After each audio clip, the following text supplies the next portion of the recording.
What's it like to someone?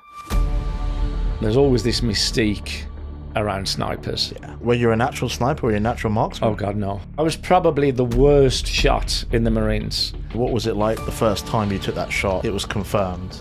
All you're focused on is gently squeezing that trigger. Anyone who joins the Marines and doesn't expect to be on the front line is deluding themselves. When I was in, I wanted to be on the front line. I think most of us did.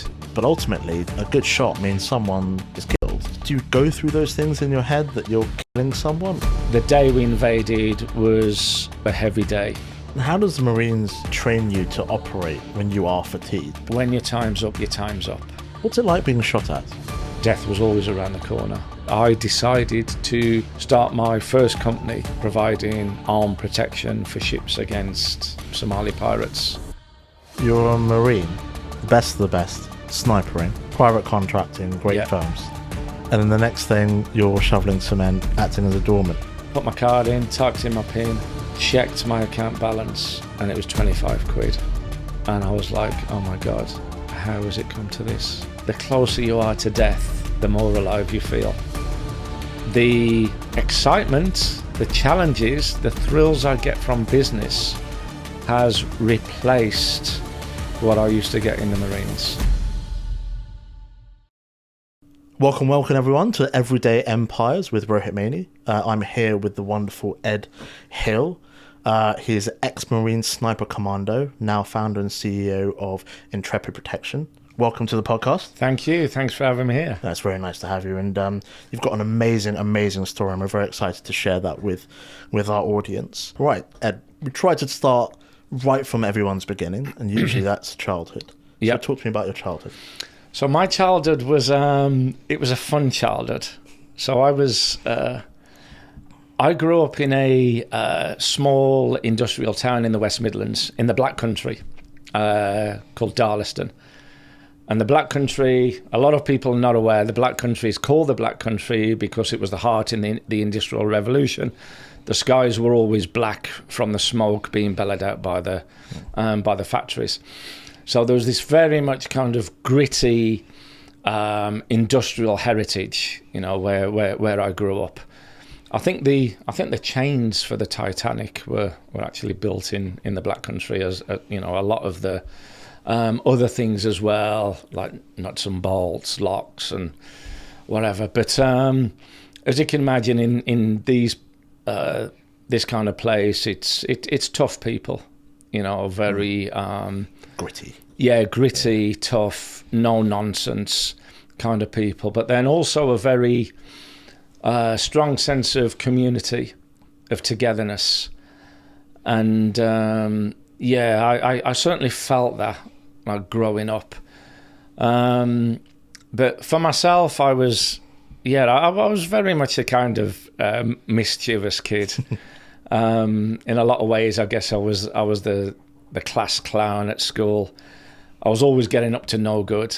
But when I say getting up to no good, never really hurting anyone. It was just more boyish pranks, you know, and just going out and having fun. So yeah, my childhood was, it was fun. I got great memories of, you know, me growing up, and I guess I'm kind of grateful for the childhood I had, and I think the town I grew up in was perfect for a young boy, you know. So it was I guess in a lot of ways it was tough because it was, you know, very very industrial, very working class.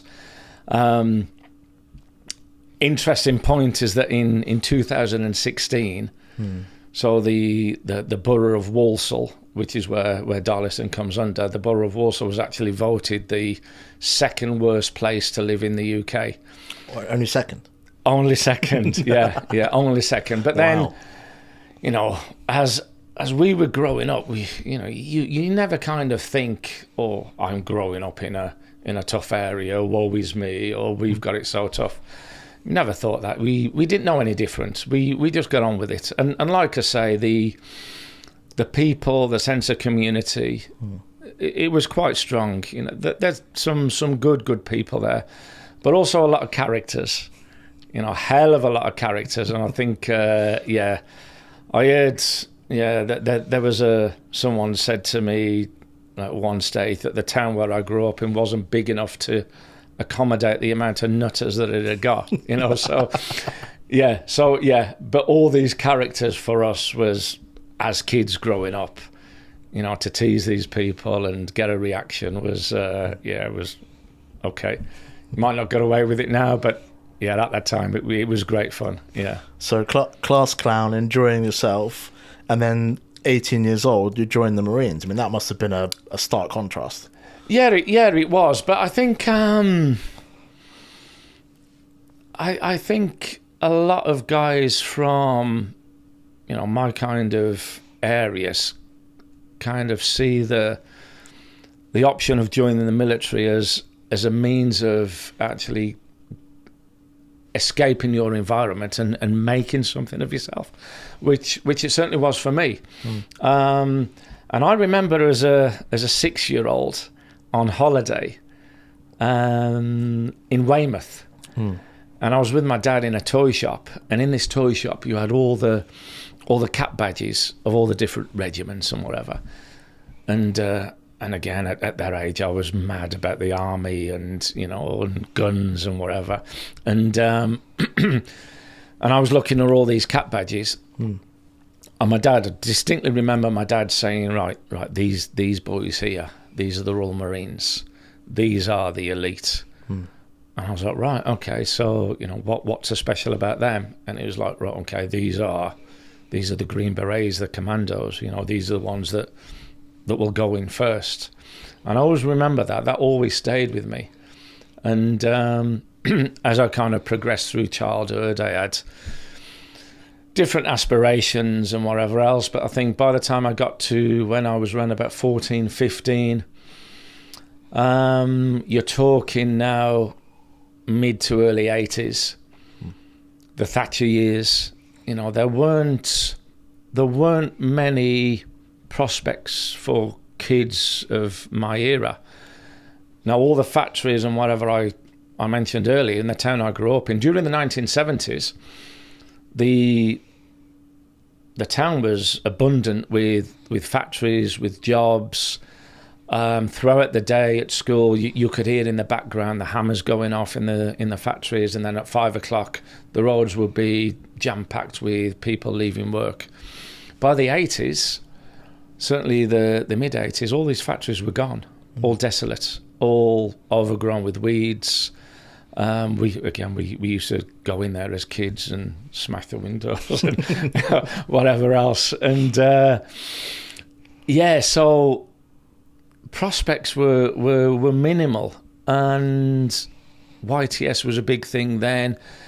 And again, it's YTS was a kind of government scheme. For those that don't know, it was a government scheme to try and get you into a career. But you were paying or being paid peanuts for it. Apart from that, there weren't really many options. So for me, at that time, I was very sporty as well. I used to run competitively. I was a member of the Wolverhampton and Bilston Athletic Club. Shout out to them if they're still around. Yeah, they're still around. Yeah, still going strong. They've produced some fantastic athletes over the years. I wasn't one of them.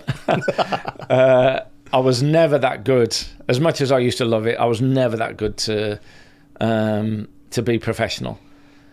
So I guess the next best thing, the alternative, was the military. And because I wanted to do something that was physical, again, it was the Marines that was calling out to me.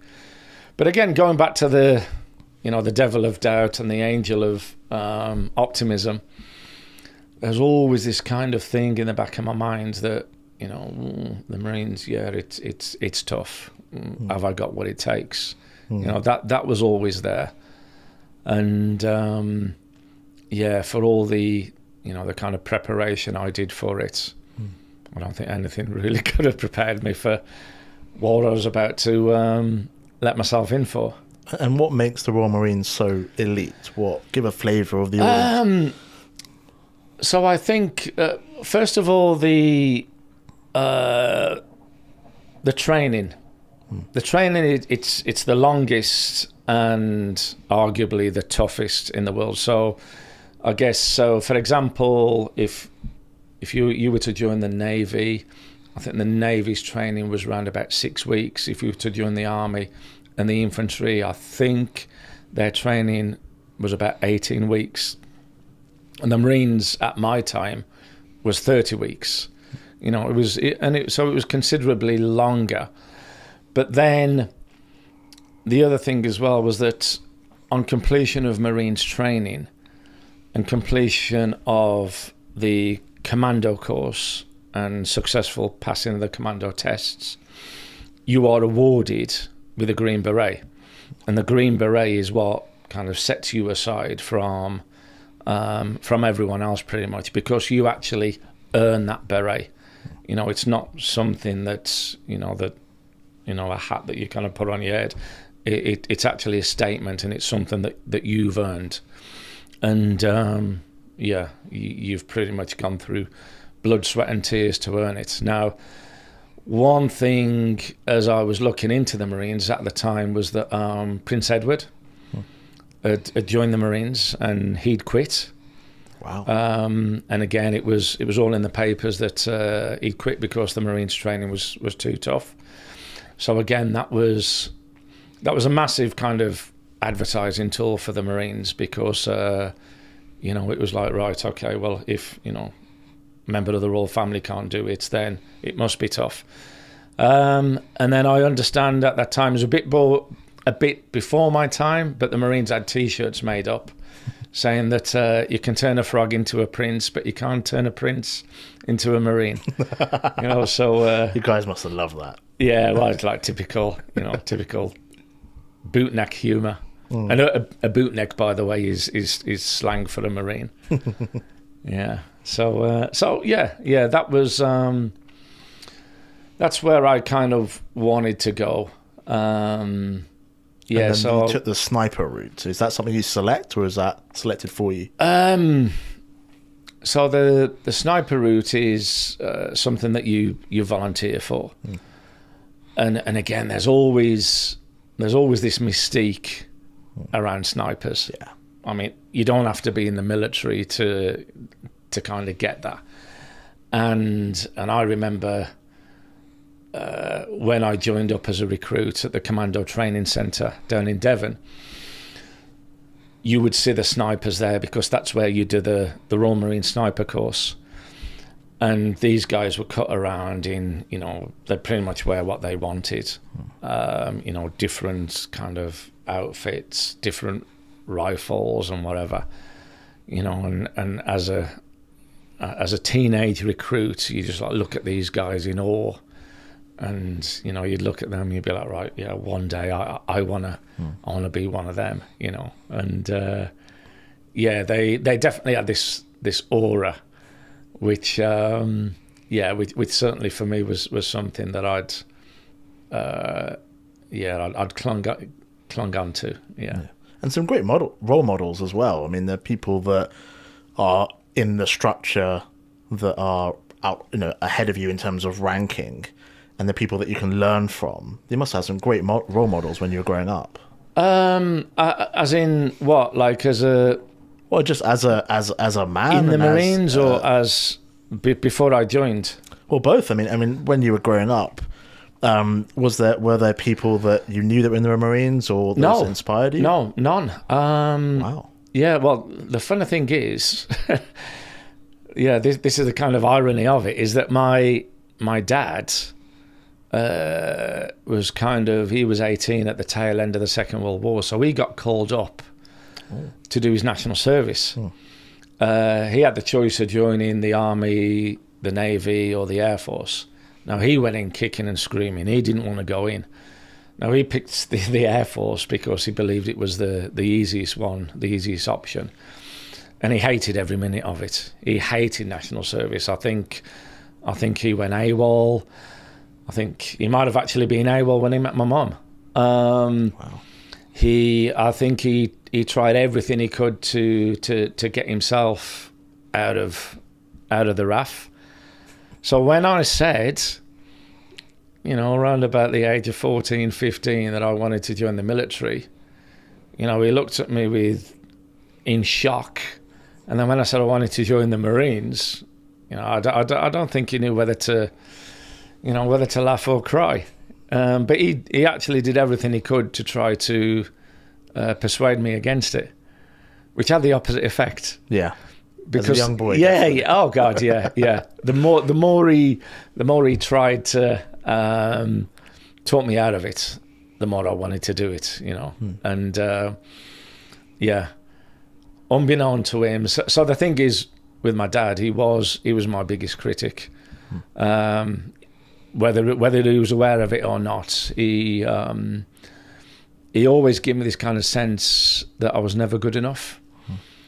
And I certainly felt that when I applied to join the Marines. And I remember it was like, what, you in the Marines?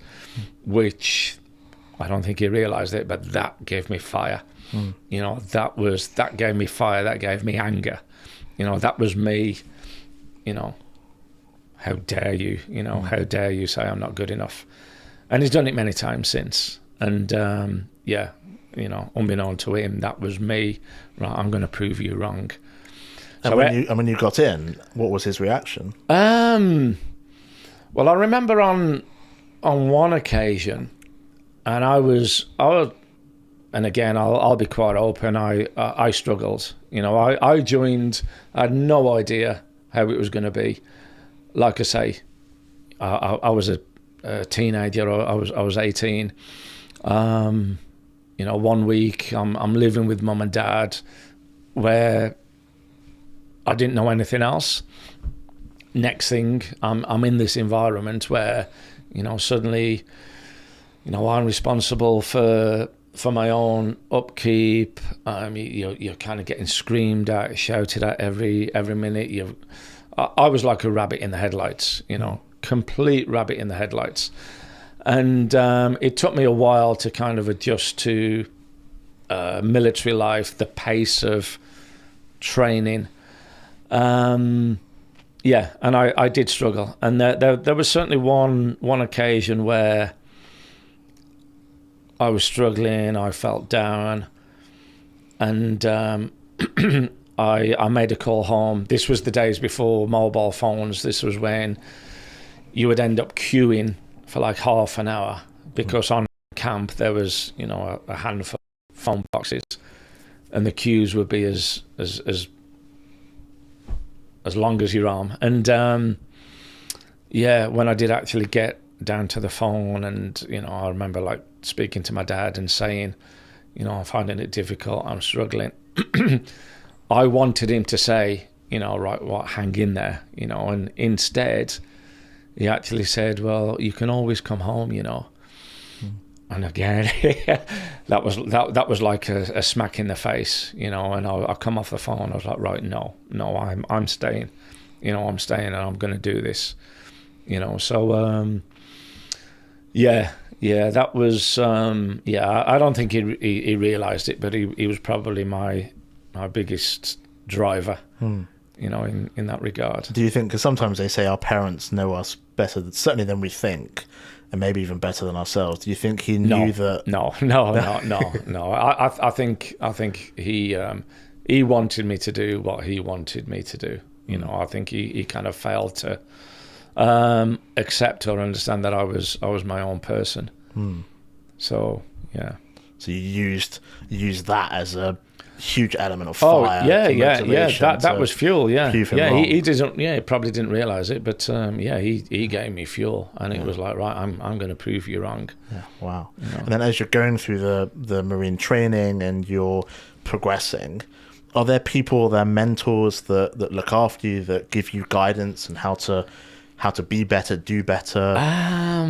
Well, you've got your training team. I wouldn't exactly call them mentors. They're your instructors. Now, we're all there as a collective group of recruits from all backgrounds, all walks of life. We had kids who'd spent the whole childhood in the Marine Cadets, pretty much.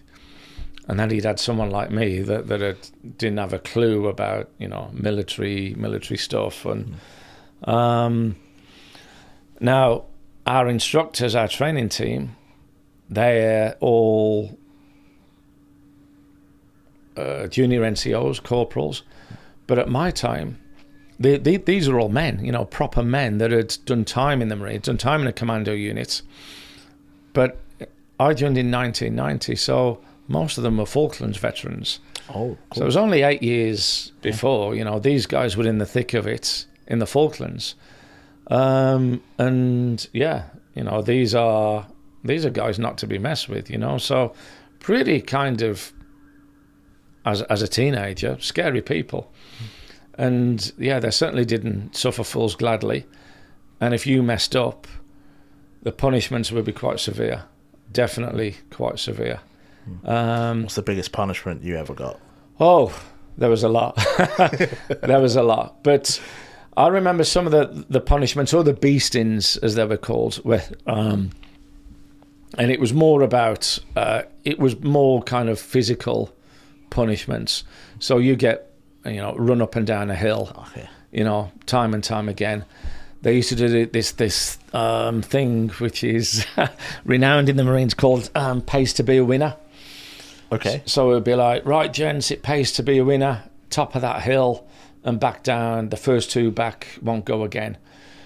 And then they'd shout go, and then there'd be this like mad rush of 30 blokes like sprinting up the hill, barging each other out the way, some guys falling over, some tripping over, and everybody wanted to be the first two back, and then they didn't go again, and they'd be like, right, okay, you two, right, step out, the rest go again. Next two won't go as before. And after a while, you kind of realize who were the best runners in the group. So you kind of like learn to kind of pace yourself a little bit. And then after, 3 or 4 times of going up and down the hill, you'd be like, right, okay, this is my time now. But yeah, there were many times where, you'd be run up and down hills until, many times I thought, right, surely they're going to stop in a minute. I've got nothing else to give. I've physically got nothing more.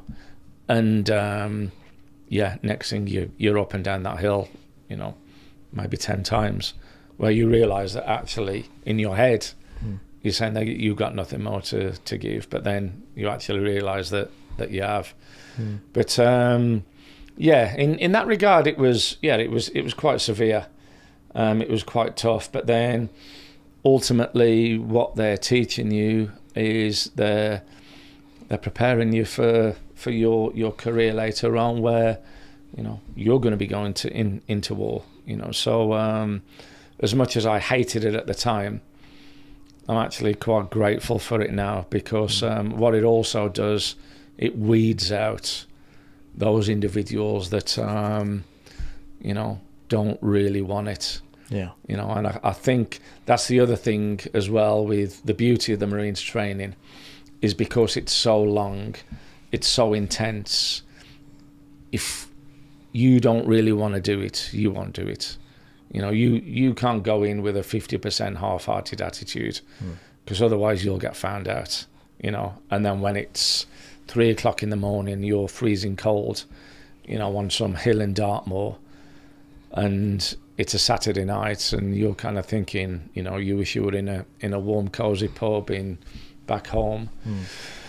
That's where the guys who stick it out, they're the ones that prove themselves in the end. And I remember, I think, first few weeks, day one, you rock up, and like I say, guys from different backgrounds, all across the UK, some further afield, and you're looking at everyone, and you'll see like the 6'2", tanned, 6-pack, Adonis looking guy. you're like, oh my God, you look at him, shit, what chance have I got? And then a few weeks down the line, he's gone. You know, you see other guys, you'll go for a run, or you know, you'll sprint and they'll be, you know, way ahead of everyone else, just like natural athletes. And next thing he's gone, you know. And then you'll see, you know, the small, skinny, weak-looking ginger guy from Grimsby. Yeah. You know, who's you haven't even given a second glance, and he's there right at the end. You know, so yeah, you never judge a book by its cover. Absolutely not. And what's the quality, or what's the differential? What do you think that's the character trait that pushes you through something like Marine training? Determination, obviously. You've got to want to do it. You've got to be able to, push through the discomfort. And when I say discomfort, it's, I guess every individual will have different levels of discomfort. You know, some, it might be they don't like being wet. Others might like, you know, being hungry. Others might not like, you know, the long distance physical side of it. So it's the ability to push through that and have a smile on your face at the end of it. You know, one of the qualities, the commando qualities, is cheerfulness under adversity, which I think is one of the most important ones, because it's, you know, when you're really up against it, you've still got to have that sense of humour.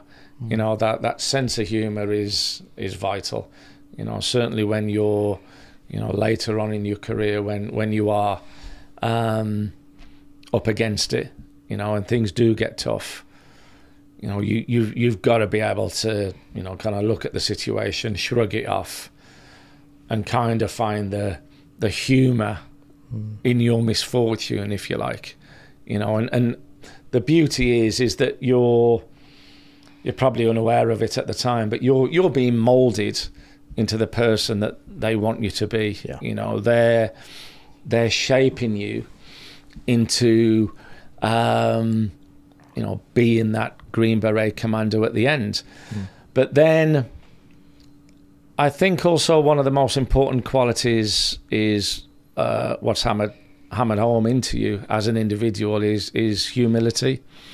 It's that sense of humility where once you've completed your training, once you've been awarded your Green Beret, you're still humble.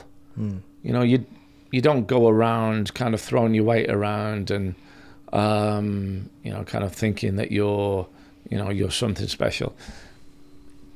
Inside you kind of know you are, but you kind of retain or maintain a level of just being grounded, you know, which I think is another thing that kind of sets the Marines aside as well. But that's quite interesting, because you're at the elite level. I think you mentioned to me before, sort of 1 in 200 people that apply actually get through. Yeah. That's 0.5% sort of pass rate. Yeah. Which is and those 200 people are willing, able, and, you know, they're not sort of Joe Blogs down the road. They're serious. So that's an unbelievable, you know, thing to just get through. And the first thing they teach you is to be humble. I mean, naturally, I think a lot of people think of elite performance as you're the best of the best. They want to big you up, give you confidence, and take you forward. But it sounds like you're saying the opposite. They're trying to put you down. But I think I think in every kind of professional, those that are at the top of the game, they don't have to shout about it, you know. And, you know, mentioned before, it's like, you know, Lionel Messi or Cristiano Ronaldo. You know, they don't have to go around shouting, "I'm the world's best footballer." It says so on the pitch. Their work says it all. And what I've certainly found as well is that, people at the sharp end, people who are at the top of the game, they don't need to shout about it, because they're quite comfortable in themselves and who they are. You know, and I think those that do shout about it probably might have a little bit of insecurity where they feel that there is a need to shout about it. So I think, you know, it's just all about being self-assured and confident in your own ability. You know, quietly confident, I would say. I think that's really powerful, because I think you, especially in the world of social media, I mean, ironically, this will be on social media, but you see people that are loud, that are a little bit obnoxious, that put themselves out there, a bit of chest beating. Yeah. And then you go, are you really as good as you say you are? And suddenly, when you scratch beneath the surface, some do hold up to scrutiny, some don't. Yeah. Well, what's the quote? Is it the empty vessels make the loudest noise? You know, so yeah, maybe there is that. But yeah, I mean, from my end, yeah, if there's a guy who's, you know, making a lot of noise, you know, I would generally kind of, personally, it wouldn't bother me. Yeah, but I would ask the question why they feel the need to make that noise, and quite often it's because they're hiding some kind of inadequacy, you know. So yeah, that's amazing. That's my thoughts on it. And then, so let's go back to sniper training. So you're being grilled, you're being drilled. I mean, were you a natural sniper? Were you a natural marksman? Oh God, no. Far from it. Quite the opposite, actually. I was probably the worst shot in the Marines. So every year you do the APWT, the annual personal weapons test, and I was never a good shot. And it wasn't until I learned and I managed to apply myself where I realised that actually I'm doing everything wrong here. I think what I used to try and do every time I was on the range, every time I was shooting, I would try so hard. I was so determined to get that shot on the target. And I later realised that the more relaxed you are, the more likelihood that you're going to achieve that. And there's a few other little procedures in place as well, but once you kind of, you know, you implement all of those, then you realise that, oh, actually, yeah, not only have I been doing it wrong, but this is actually quite easy. So once you kind of get that, then certainly once I got it, you know, I managed to hone my skills more and more, certainly with the marksmanship. But it was certainly a case of being more relaxed, and you perform better that way. And would you say it's because that perhaps you didn't have a natural proclivity towards it? You trained more and more and more, and then became. I think as well. I actually think the Marines marksmanship training, they got it all wrong. You know, I think that they were they used to put a lot of pressure on people. So, like I say, when you would do your annual personal weapons test, you would have like one guy who'd be running the whole operation, and he's probably got to get a company of men through. You know, so you're looking at 100 guys. He's got a day to get them through. There'll always be individuals that don't pass it. So that day is rushed. You know, so I was getting everyone through, and it was never an enjoyable day. It was more of an embuggerance. And, you know, everybody just wanted to get it done and out of the way. So if guys could cheat, put extra ammunition in the magazine to, you know, fire a few more shots to increase the likelihood of getting a hit on the target, then guys would do that, including me. But then it wasn't until I started studying marksmanship more where I realised that actually this is all, you know, kind of totally wrong. And it was all about being relaxed and not being under that kind of pressure. Because that's quite counterintuitive, because when I'm picturing you on the front line, because I think you have served on the front line many times in Iraq, maybe Afghanistan. You spent 14 years as a Marine, so from 1990 to 2004, 2005. You've got this incredible environment around you where actually there's that pressure on that shot, how do you still relax in that kind of environment? So when I did my sniper course, the instructors on the course, they one thing they used to say was, when you're taking the shot, they used to say, guys, get into your bubble. You've got to get into your bubble. And you probably wouldn't kind of understand that until you actually do the course. But get into your bubble just means getting into that state, both physically and mentally, I guess, with which comes from experience as well, with like knowing that shot you're going to take is going to be a good shot. And what a lot of people don't realize is that when you are taking that shot, it's almost like mentally like a meditative state that you would get into, because all you're kind of focused on pretty much is just gently squeezing that trigger. I mean, yes, you know, there's other factors as well, because you've got to make sure your crosshairs are on the target. But, you know, once you've kind of done that, you kind of just go through this very kind of relaxed process and, yes, squeeze that trigger to the point where when the shot is actually taken, it should come to it should shock you. You know, that's how relaxed you should really be. Wow. And then I think to give the audience a bit of a flavour, and if you don't, I'm just naturally curious. Go for it, yeah.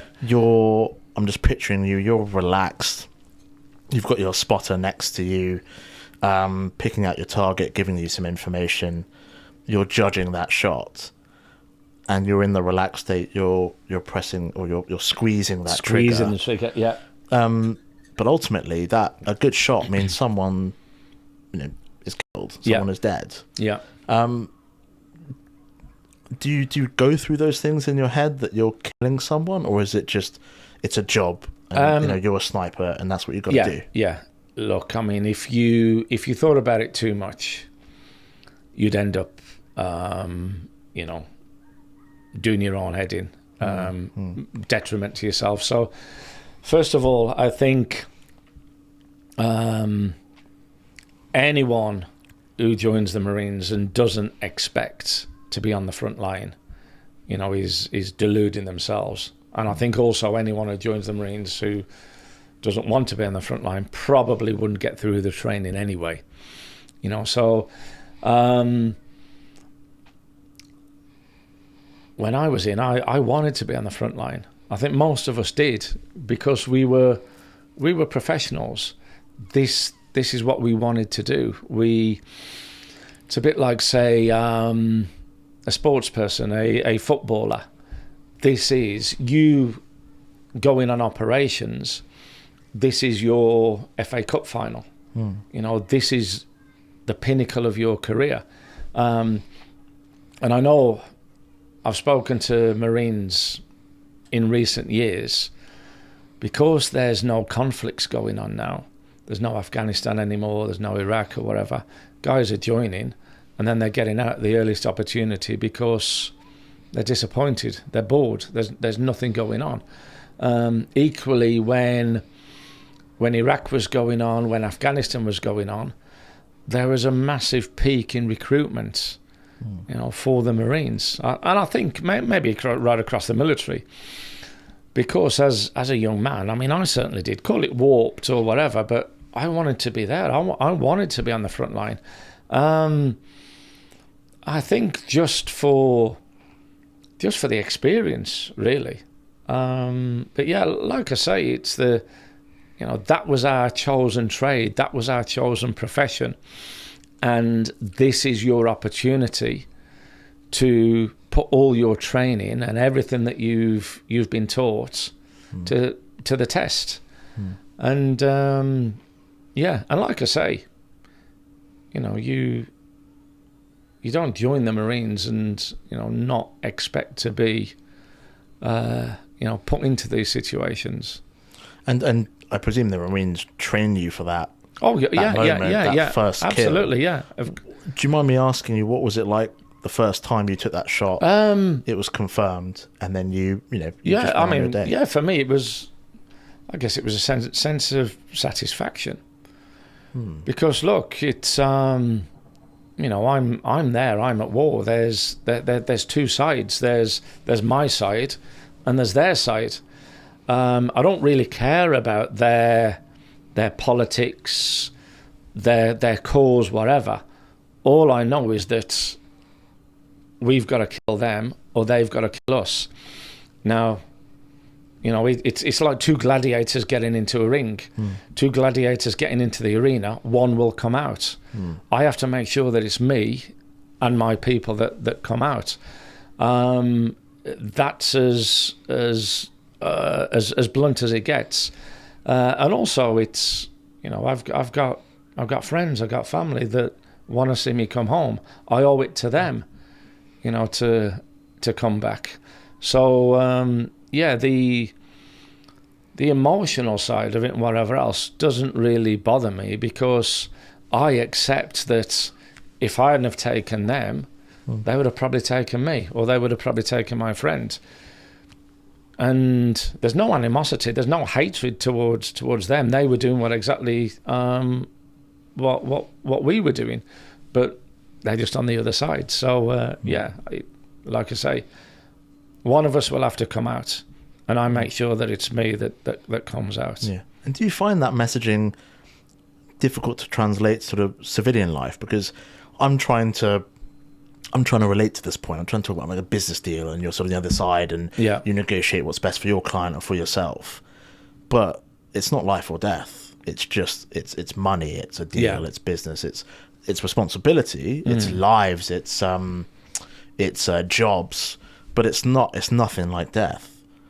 Do you ever reconcile that back to what is the equivalent in civilian life, or is it nothing else? I mean, for me, now that I'm in business, what I try to do, what I've kind of taken from my time in the military is, I guess, the closest thing to kind of correlate the two is, when I submit a proposal, and this is me, putting myself and my company on show to the client, I will make sure that it's as best that I can do, and that it's I've dotted the T's and crossed the I's, and that it's as clear and as precise as I can get it.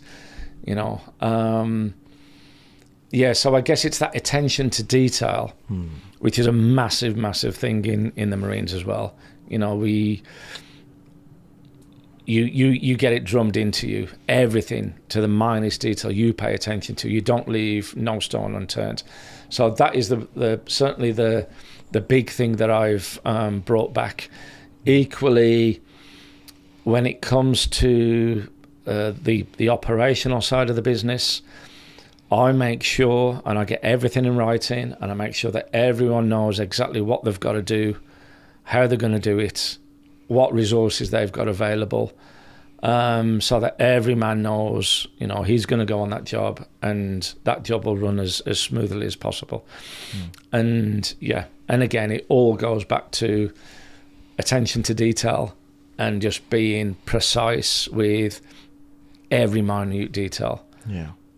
So I can imagine that being a massive transferable skill from the Marines into life. Yeah. And again, it's, I guess, in some way, it's a kind of a kind of risk assessment of what could potentially go wrong, and then you make a list of all these potentials, and then you put in mitigating factors to minimize that.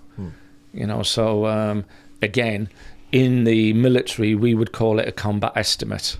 So the combat estimate would be, okay, I'm under fire from that direction, from 3 people.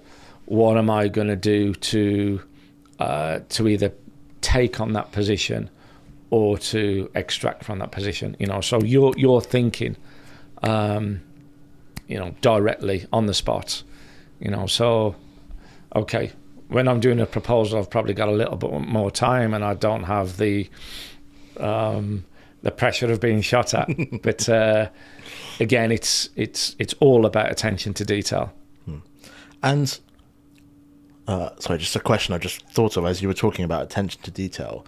Could you walk me through how you take a shot, right from sort of prep, which I assume would involve even the gun that you would select, through to the team, and then all the way through to pulling the trigger and extraction? How does that? Well, there's so many potential scenarios that, I mean, if I was to kind of go through each one, we'd be here all day. Well, most common one, or one that it would depend on your environment, but again, everything before you cross the line and go into the situation, all your kit is squared away beforehand anyway, so it's all part of the administration, the battle prep that you would do before you cross the line. You would make sure that everything, all your kit, all your team's kit, you make sure the radios are working, you make sure that things like your water bottles are full. I could go on and on and on. So you just make sure that you've got everything ready for when you cross that line, and you're actually into the Badlands as such. So that's all there. But then to actually, when it actually comes down to taking the shot, you would never know what kind of position you're going to be in at that time. A lot of it will kind of be opportunistic. So you've got to make the most of what opportunity is there then, and how things are presented to you. And there's so many different factors that could impact that. And when you're taking a shot, what are the things going through your head in terms of factors to consider? Of course, there's things like wind. Wind is a massive one. There's wind, there's altitude, there's distance to the target. There's potential obstacles in between which might affect the wind and the trajectory of the bullet. Is it a moving target? Are they moving? Are they static? Are they presenting themselves at certain situations? Is there a possibility that if I was to take that shot, am I going to be revealing my position, exposing myself? So, there's a whole load of considerations. It's certainly not a case of point and shoot. There's a lot which again kind of come with experience, really. And once you've taken that shot, and let's say it's a confirmed hit, what's the procedure after that? You'd have to extract yourself from... Well, it would depend on your task, your mission. So you might be in a position where you're static and you stay there, and you're tasked to take out as many targets as possible. So if that's the case, you will stay on task, and then you would look at your next target. We'd call it indexing targets, which is prioritizing certain individuals from the enemy. So it could be an officer. It could be the leader, the commander. It could be another sniper. It could be the radio operator. It could be a machine gunner, depending on the scenario at the time. So it might be a case of you might get asked to just take out one person, and once you've done that, extract. It might be a case of you stay on site, on task, and take out as many as you're told or as many as you can. So it all depends on the situation at that time. And what's the longest shot you've ever taken?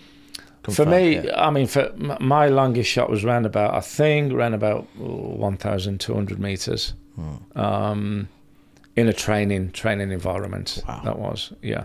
So, yeah. That's an incredible distance to judge. Well, everything.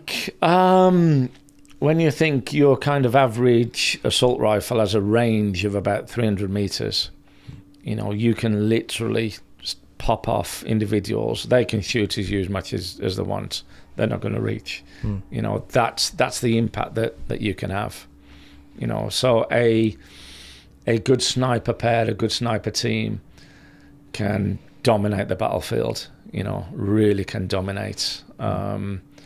You know, and massively have a detrimental impact on the enemy by taking out key targets, and then, you know, that will disrupt their plans, have a massive impact on their morale.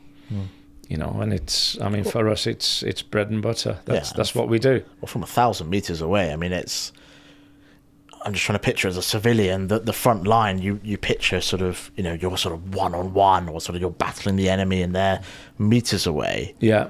And you're hundreds of meters away, picking off priority targets. I mean, you must be highly sought after within the Marines, especially if you're going in first. Yeah, potentially. One of the biggest problems we had was that our superiors, our commanders, didn't really know how to use us.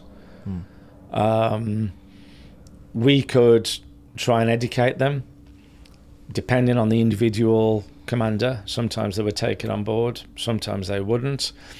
It was a massive frustration of ours, their kind of lack of understanding of our capability. And I remember many years after I'd left, I was speaking to a guy that was still in, he was a sniper. He'd been out in Afghanistan, and he was completely frustrated with, you know, the lack of understanding of the senior commanders, and the lack of understanding of, you know, the capabilities that you've got and the impact that you could have. And yeah, that was a huge frustration of mine as well. Yeah. Would they, in the sense that they overestimated or underestimated? They just didn't know. They didn't know. Yeah, they didn't know. Yeah. They would say, right, try and knock this person out in these terrible conditions, in this environment, you should be fine. Yeah. Sometimes you'd get tasks that were just, you know, ridiculous. Other times they just wouldn't even use you because they didn't know how to use you.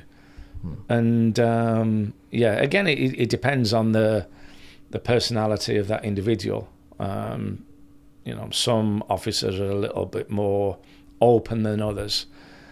There's a lot of ignorance there as well. And yeah, if a lot of the time, you know, if they were unfamiliar, it would just be safer to not use you.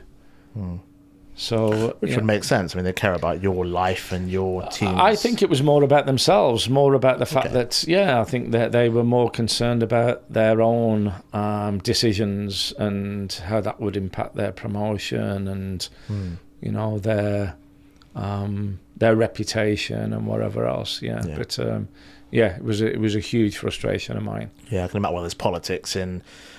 That sounds like a lot of what goes on in the corporate world, which is, you know, people trying to make decisions to promote themselves and push for themselves to then progress. Yeah. And it sounds like, I mean, it's not a surprise you saying that. Yeah. It's just that obviously in a life and death situation, those decisions have that extra bit of risk to them. But from what you're sort of alluding to, in my head, or when I was younger, when you look at the Marines or the military, you kind of think, right, you've got your most senior people and they bark down the orders, and it kind of filters down into the guys that are executing, and it's very much a hierarchical structure where you just kind of take orders. Yeah. But you're kind of alluding to more of a collaborative atmosphere where you're sort of educating what you're capable of, and you telling your officers, well, I can do this, I can't do that.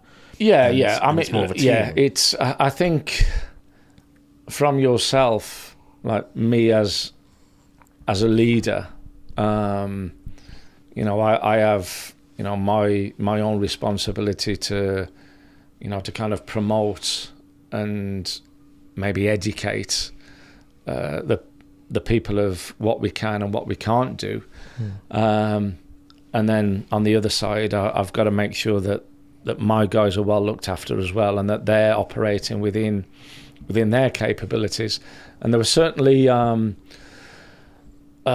incident on the I think it was the second day of the invasion of Iraq, where we were operating ahead of the main force. I think at one stage we were the most northerly, friendly, as in coalition troops, you know, of anyone from the Americans and the British, and it was just us as a 8-man sniper team. Wow. And so the day we invaded was a heavy day, very heavy day. We were involved in quite a lot, and then we occupied our position, and then on the second day we kind of got comfortable enough that we could maybe start probing out a little bit further. So I was tasked to start conducting reconnaissance patrols of the ground to our front. And on one occasion, I remember taking out a 4-man patrol, and I think we kind of went out about 2 kilometres to our front, which was actually once we got there, we realised it was quite a well fortified Iraqi position, who'd actually engaged us the day before. When we got there, we saw a lot of Iraqi uniforms, a lot of military uniforms that they ditched. So what had happened was that the Iraqi army were ditching their uniform, wearing civilian clothes, and they were engaging us when it suited them. When it didn't suit them, they were put their hands up and they were suddenly civilians. And we had to learn that quite quickly. Do you mind me asking, how could you tell the difference? You don't. Initially we kind of treated them all as we thought they were civilians, but then, you know, it comes through that they're actually engaging some of our people and engaging us in civilian clothes. But then, you know, if it looked like they were going to come off second best, they were ditching the weapons, and suddenly, you know, we're civilians. So that was a tough call.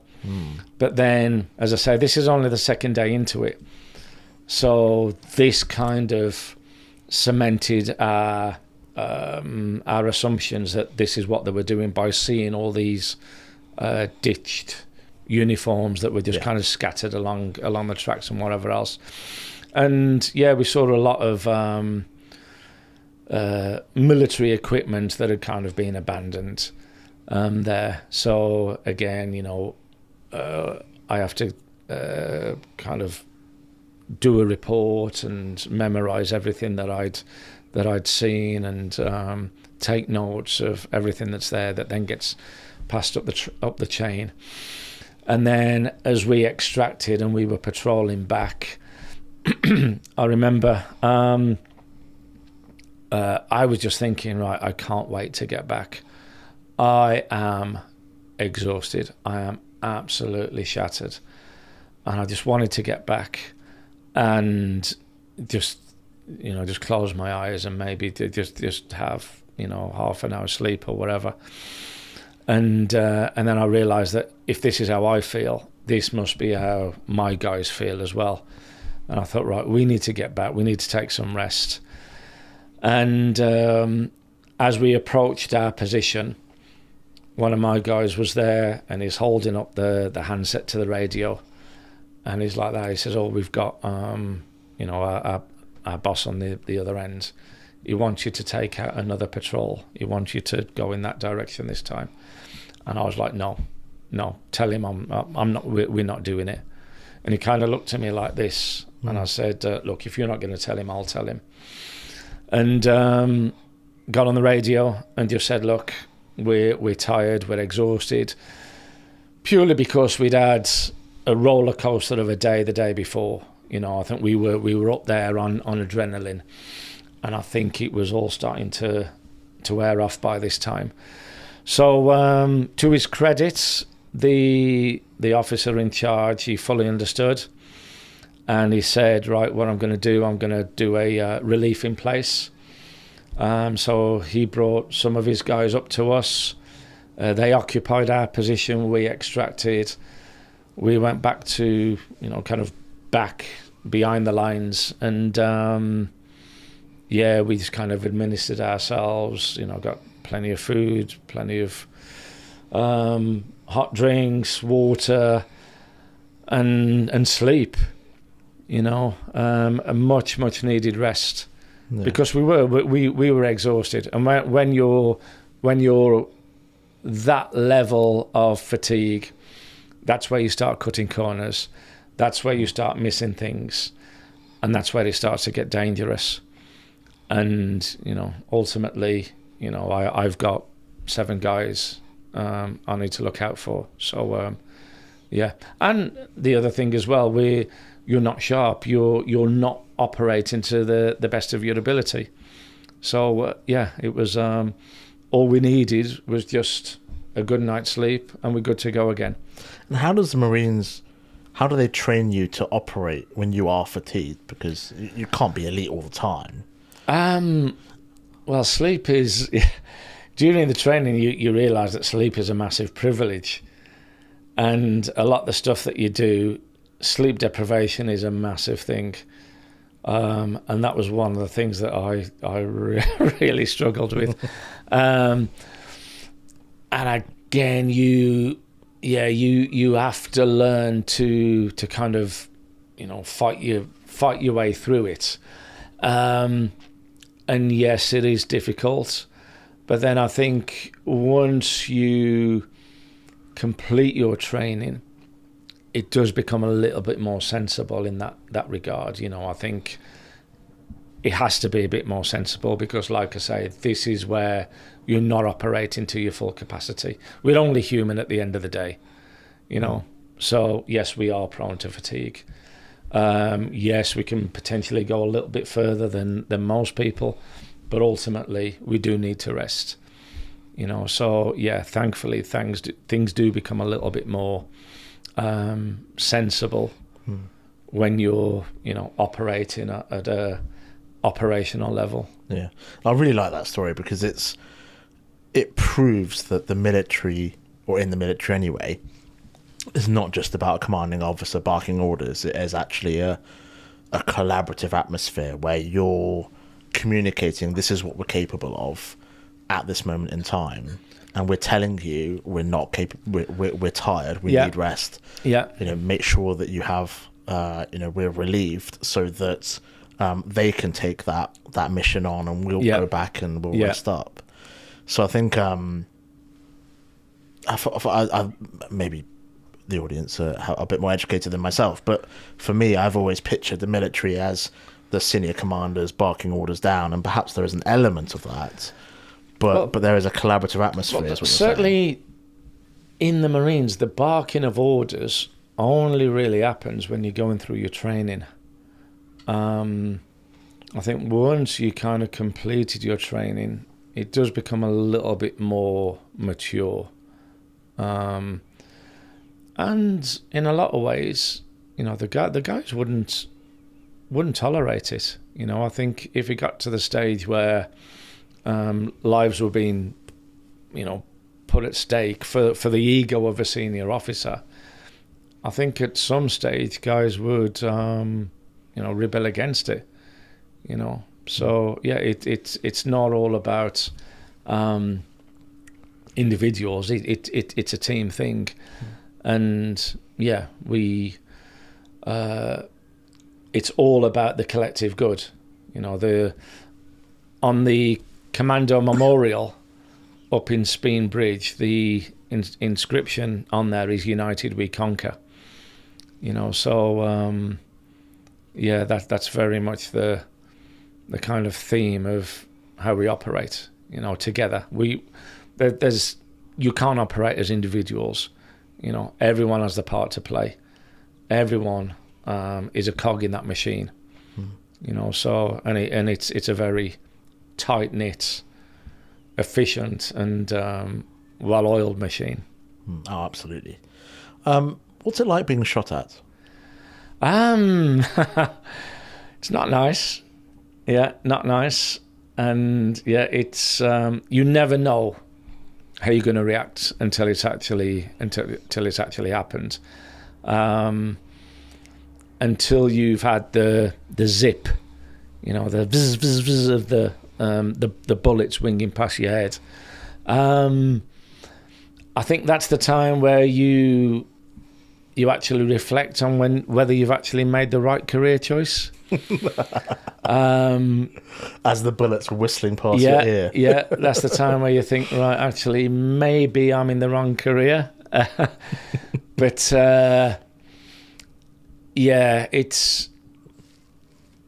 it does kind of, I guess it kind of makes you be that little bit more alert, if nothing else. But it's not a nice situation, but then it is what it is. It's look, this is what's happening. This is what we've got to do. As I've said, it's all part of the package. It's an occupational hazard, I guess. But then, from my own experience, I think you train and train and train for that scenario. And we have a quote which is "train hard, fight easy," where during training scenarios you would push yourself so that when you're actually in the arena, the actual fight becomes easier than the training. But when you're on the receiving end of incoming fire, I don't think anything really prepares you for that. How do you train for that? I mean, well, you train for it with, you will have maybe when you're on a course, the instructors will be screaming at you, shouting at you, putting you under pressure to react, to make split-second decisions, to react under that pressure. There'll be bangs going off, so they will try and make it as realistic as possible. But then, I'd done tons of these. I'd lost count of the amount of training exercises I'd done. But I think when it's actually for real, and then one thing that certainly hit home for me was like, oh my God, there's actually someone there who's trying to kill me. I was like, right, okay. That really does kind of hit home. And I guess that elevates your sense of urgency quite a bit more, Yeah, I can imagine. Do you think about that at the time, or do you just think about, right, preservation, survival? Yeah, preservation. Reaction? Preservation, survival. Make yourself get into cover. Provide immediate safety, and then you've got to start thinking of a plan as to what you're going to do next. But initially it's get yourself into some kind of cover, and self-preservation. And have you had any close calls? Have you been hit? I've had a lot. Yeah, I've been shot at a few times. I've had been mortared, bombs, IEDs. Yeah, quite a few times. I think I've coped quite well with all of them. I would never criticize anyone who perhaps didn't respond the way they should, because, like I say, until you're in that situation, you never really know how you're gonna act. But yeah, it's I mean, look, I spent, when you add it all together, I probably spent 4 or 5 years of my life in Iraq. You know, right from the invasion, all the way through to on and off, all the way through to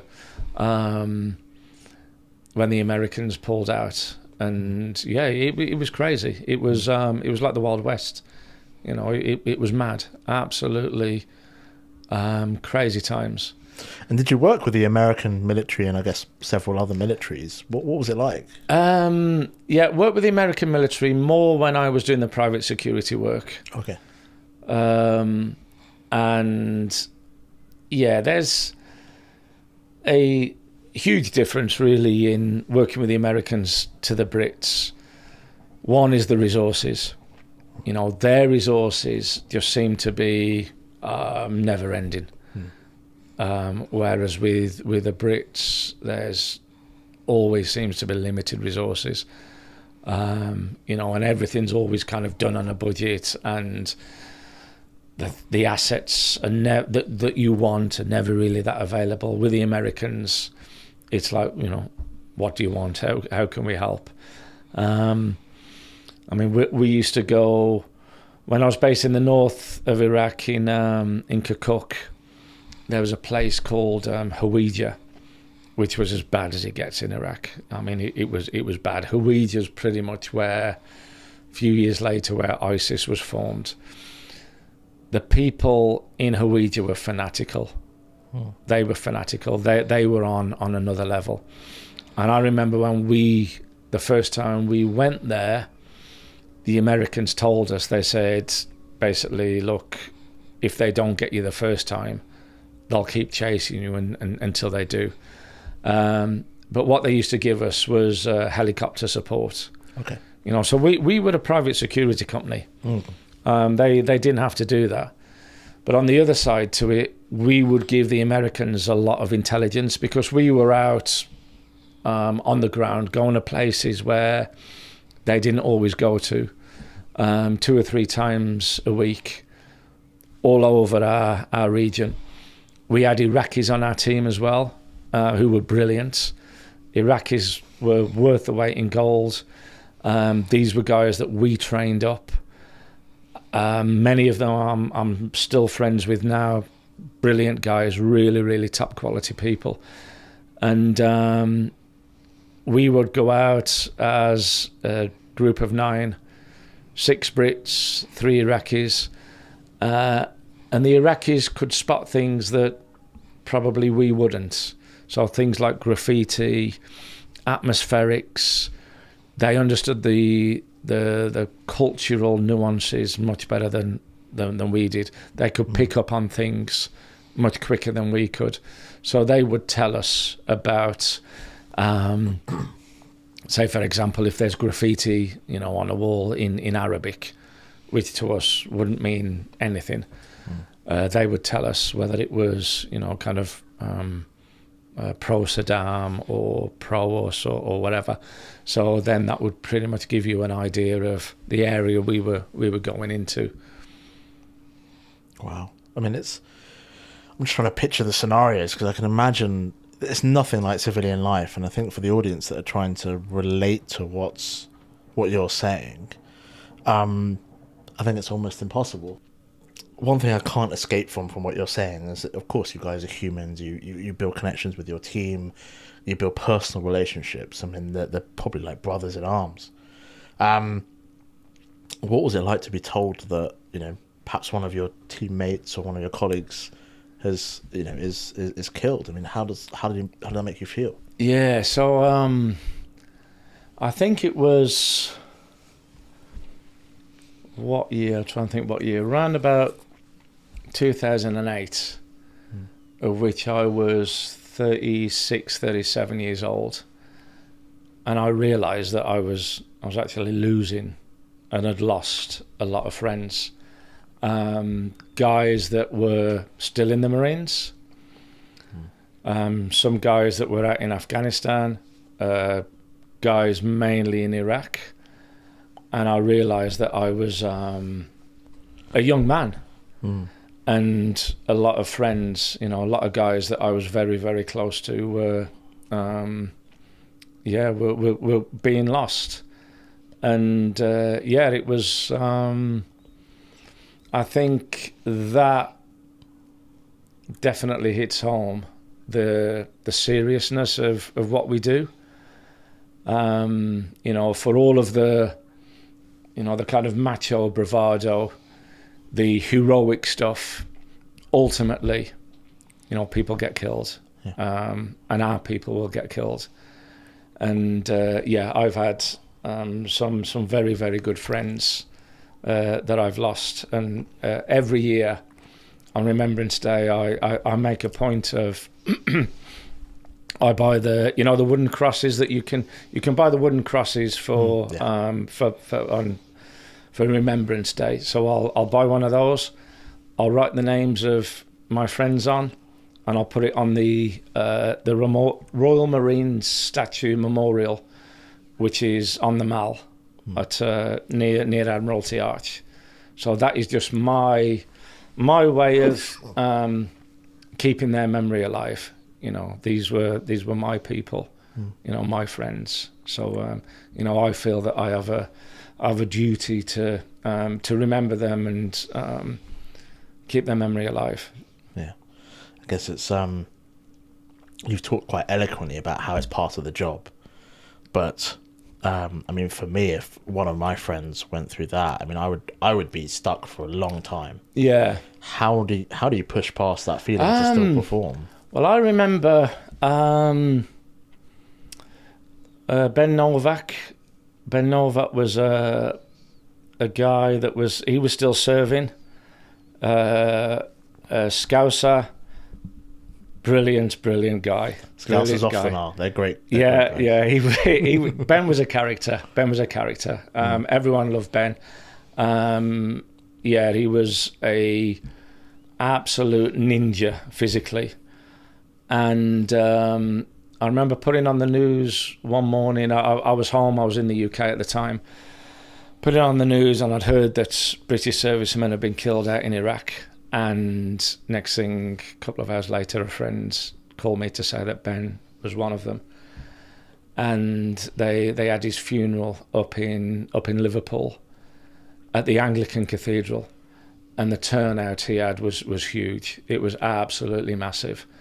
And it was like a massive reunion. So many guys there from the Marines that were still in, good friends. And I'll never forget, being sat in that cathedral and the kind of the bells going, the dum of the bell going, and then they bringing his coffin down.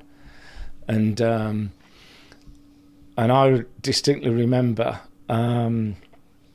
one of his friends stood up and spoke, to the congregation, and I thought, my God, I could never do that. I thought, God, that takes some bottle, that takes some balls. And then it was probably a year later when we lost a guy in our team, Shiner. And Shiner was, me and Shiner were friends in the Marines. We left at the same time. He went out to Afghanistan. I went out to Iraq. But we stayed in touch. We were in touch like most evenings, like chatting on MSN and stuff. Now at that time, he was looking for something else, and a place became available on our team. So we managed to get him on our team, and he joined the team. He fitted in straight away. He was, your kind of chirpy Cockney character. Again, everyone loved him, and he was with us for 3 weeks. And the team was caught in an ambush, and we lost him. And then we had his funeral in the UK. And I did as much as I could do, because even though he'd left the Marines, I called a few people, I pulled a few strings, and we actually gave him a full military funeral. Wow. Yeah. So we got, we had his coffin decorated with the Union flag. He had his medals, his peak cap, and his stable belt. Was his coffin was carried in by guys still serving, dressed in the blue ceremonial uniform. We had members of the Royal Marines Association there, the flag bearers. We had a bugler there to play the last post. So we gave him the send off he needed. But prior to that, one of the guys contacted me and said, "Oh, I've just spoken to his dad. He wants someone to stand up and speak." It was like, it's got to be you, Ed. Now, looking back at what I just told you about Ben's funeral in Liverpool, I'd always thought, I can't do it. And I come off the phone, I was like, oh, right, okay. And it wasn't a case that I can't do it, it was a case I've got to do it. You know, if that's what his parents want, if that's what the guys want, then I'll have to do it. And I then spent a few days on the computer typing out my eulogy of my experiences with him, and I just took the piss out of him, pretty much. I took the piss out of him, and I even had the people laughing, even though it was a very somber occasion. But I was actually the build up to it. I was actually dreading, because I wasn't sure whether I'd actually be able to do it. And the where they had the funeral, I mean, you couldn't get everybody in. That there were people outside. You know, the turnout was that big, and I was stood at the back with all the lads. And so we were all stood at the back, and I remember seeing the order of service, and they had some of his friends got up and spoke, and it was all very, very emotional. And as I've gone through the order of service, before I was up, they had this. His girlfriend had requested this song to be played. And I was like, oh my God, you know, I'm definitely not gonna, I'm not gonna go through this, you know, after they're playing like some weepy, emotional song. So they played the song, and the next thing they called me forward, and I remember as I was going through the crowd, all the guys were like patting me on the back, and I walked through. I stood at the front. I read out my eulogy, and I tried to make it as humorous and relatable to him as possible. And like I say, you know, I pretty much took the piss out of him, and I got people laughing, and I held it together. More importantly, held it together. So I did it. If you don't mind me making this observation, you've spoken very eloquently about the time you were in the Marines and you shot at, and you know how to take the shot, and these sort of quite executional moments. And thank you so much for talking about your friends and your colleagues, and you know them passing and you stepping up. But I'm hearing more sort of emotional connections to these people for obvious reasons. It seems like there's been a greater test of your character in those moments, as opposed to when you're in Iraq and Afghanistan taking that shot. Does anything train you for those moments, or does it make you realize who you are as a person? So I think you have to, it all depends on how you frame it in your own head. So I mentioned earlier about, you asked me about taking lives. Again, that's something which I guess most people would be very uncomfortable with. And I guess me as a human, it's not something that, you know, I'm kind of particularly proud of doing. It's something I had to do. So that's pretty much how I frame it. I frame it as the two gladiators in the arena. One of us has to come out. Now, when the shoe's on the other foot and it's one of my people being killed, again, I could start looking at it negatively. But then I realised that if I was to do that, that would have a negative impact on me. And I realised that, the deceased, my friends that are no longer here, they wouldn't want me to, to be mourning their loss like that. Now, the other thing that going back to the other story, was that I was one of the guys I was with at Shiner's funeral, a guy called Andy Dancaster. We went back out to Iraq together. I went to Kirkuk. He was based up at a place called Mosul, which was quite a bad area. Oh, yeah. And not long after, I got the news that we'd lost Andy as well. Oh. So it was this real kind of emotional avalanche of, losing good friends, good people. These were good men, good values, hardworking, honest people. One thing that really used to impact me and hit me was, when I was sat at home and I used to see announced on the news that a serviceman had been killed, or more so a Marine had been killed.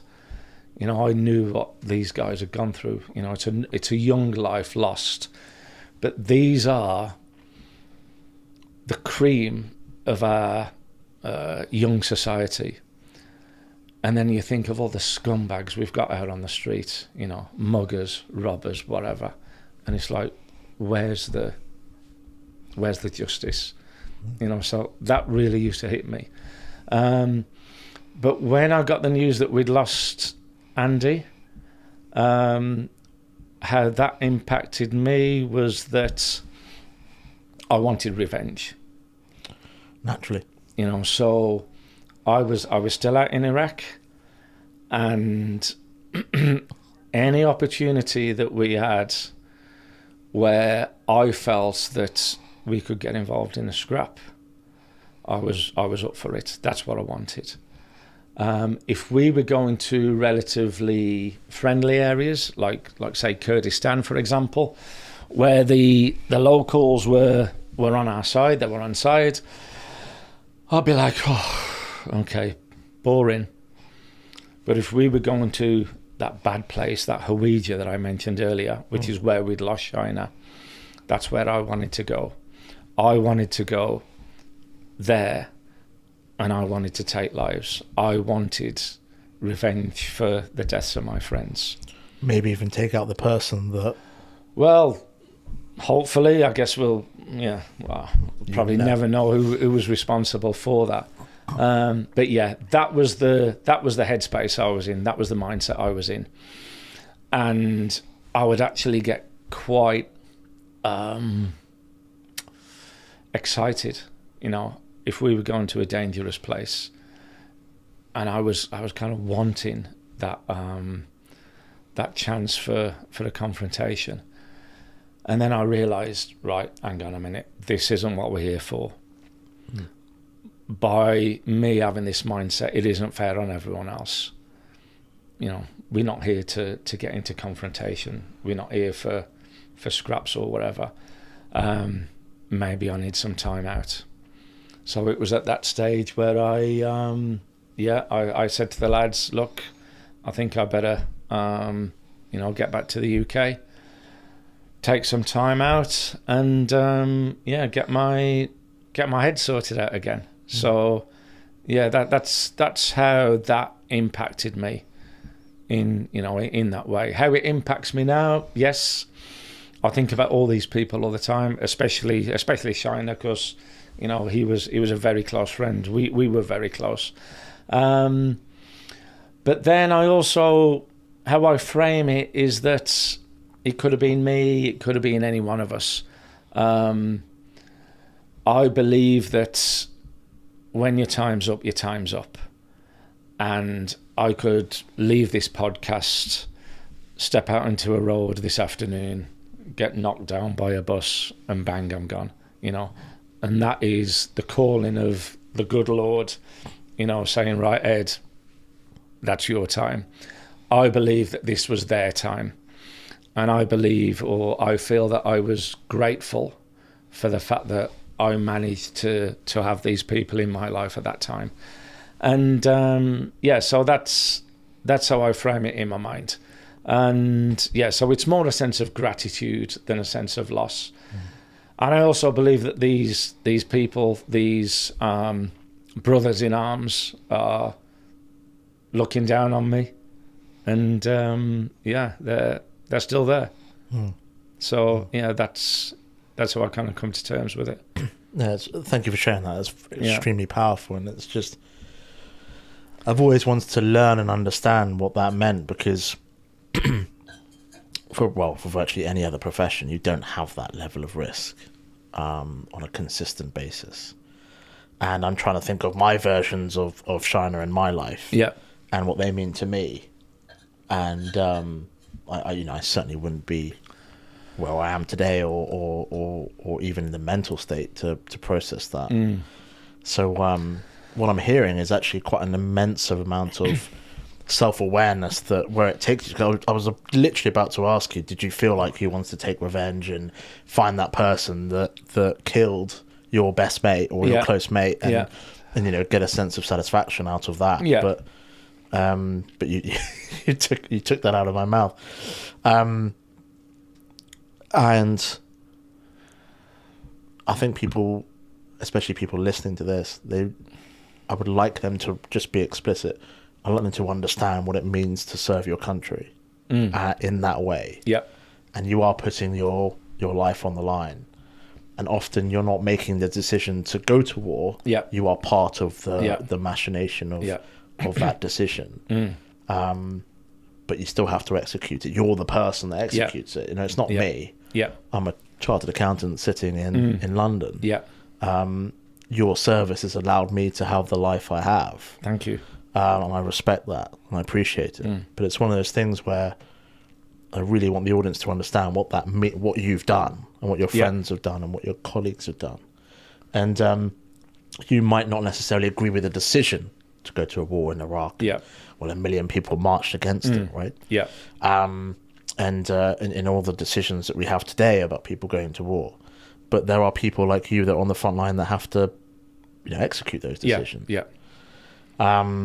And we, thinking all the way back to the world wars and the people that served and the people that preserve our life that we have today, it's only respectful that we at least appreciate your service, even if you don't agree with the decision. And thank you. I appreciate that you appreciate, if that makes sense. But I think what we've had in recent conflicts, there's definitely a difference in societal attitude. If you look back to, say, the Second World War, when the Second World War was going on, the whole country was involved. It was like literally the male population within a certain age group were out fighting. Some were here as part of the Home Guard. You had the female population that were working in factories, doing munitions, whatever. The whole direction of the country was the war effort.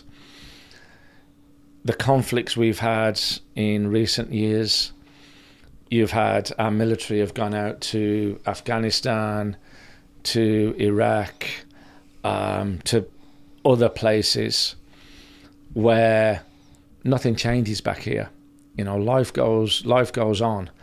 The civilian population, they can put on the news, and if they don't want to hear about what's going on in Iraq, they can pick up the remote control, change channels, and that's it. It's gone, and it's as simple as that. And then they'll carry on with their lives as nothing else. And I think that when when people come back from those conflicts, I do think there's a lack of understanding, if you like, for want of a better word, maybe, that of what people have gone through over there.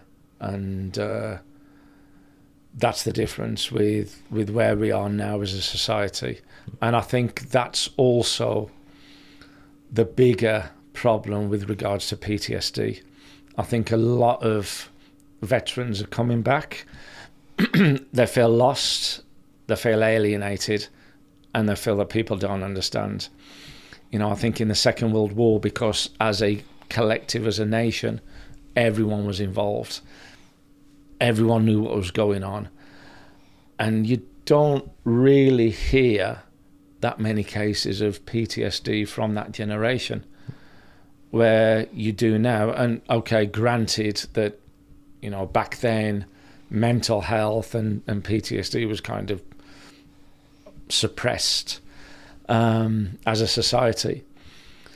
But I think, one of the big things now is that people are coming back from conflict zones, and they're coming into a society which is pretty alien in a lot of ways. And and I think that's something that we need to be aware of. And I think it's important. I really want the audience to pick up on this. I think it's important that you separate out the decision maker, the person that decided to go to war, and the soldiers on the front line, the people actually execute, because you're just following orders. And yes, the elite element of the guys at the top have an influence in the decision, but ultimately it's a political decision to go to war. It's not you didn't decide to go to Iraq. It was the powers that be. So when people are challenging you on why did you fight up there, what's your motivation, well, it's got nothing to do with the politics. It's got to do with your job. Yeah, absolutely. As I said earlier, there's no hatred in it. It's ultimately, I'm on my side and they're on their side. I have absolutely no hatred for my previous adversaries, and the funny thing is that further down the line, as I've kind of gone through life's path, I've met people that were at one stage potentially on the other side. A lot of the Iraqis that I mentioned earlier were Iraqi army, and then they've come across to work with us. What I would often do is kind of sit down with these guys and just kind of get their take on it and get an understanding of what was their propaganda machine. One of my best friends actually that I met out in Iraq grew up in a Republican area in Northern Ireland. He used to stone the British troops when he was a kid, and we've had many open and deep discussions about the troubles in Northern Ireland from his perspective, from my perspective. And I think the only way that we can bring peace is to have these conversations, bring people together, make about the certain sacrifices, and reconcile. Because otherwise, who wants the troubles in Northern Ireland was going on for I don't know how many years, from 1969 to 94, I think was when they did the Good Friday Agreement. Nobody wants that. It's what future is that giving to the kids? So at some stage, you've got to swallow your pride and come together and put your differences aside for the good of the future. So and you generally find that the funny thing about Northern Ireland, having studied a lot of it, is that the paramilitaries, having seen a lot of podcasts on, say, Republican paramilitaries, both sides have openly admitted that if they'd have been born on that estate, they'd have grown up on grown up doing exactly the same thing, but fighting for the other side. Yeah. So it's like, well, where's the differences? You know, so yeah, I think that's what we need. It's, you know, integration, bringing people together, and understanding and appreciation of each other's differences. Oh, that's well articulated. That's very well articulated. So, we've talked quite a long time about your time in the military, because I think that's phenomenal. And as a Marine, but you spent 1990 to 2004, give or take, about 14 years in the Marines. Yeah. And then a couple of years private contracting. Yeah. So What was that like, private contracting? Probably the best years of my life. Yeah. Wow. Yeah, I loved it. Yeah, I loved it. It was a roller coaster. It was probably, well, it was more dangerous than the stuff I was doing in the Marines. We were earning a hell of a lot of money. We were earning good money for doing a job that we'd been trained for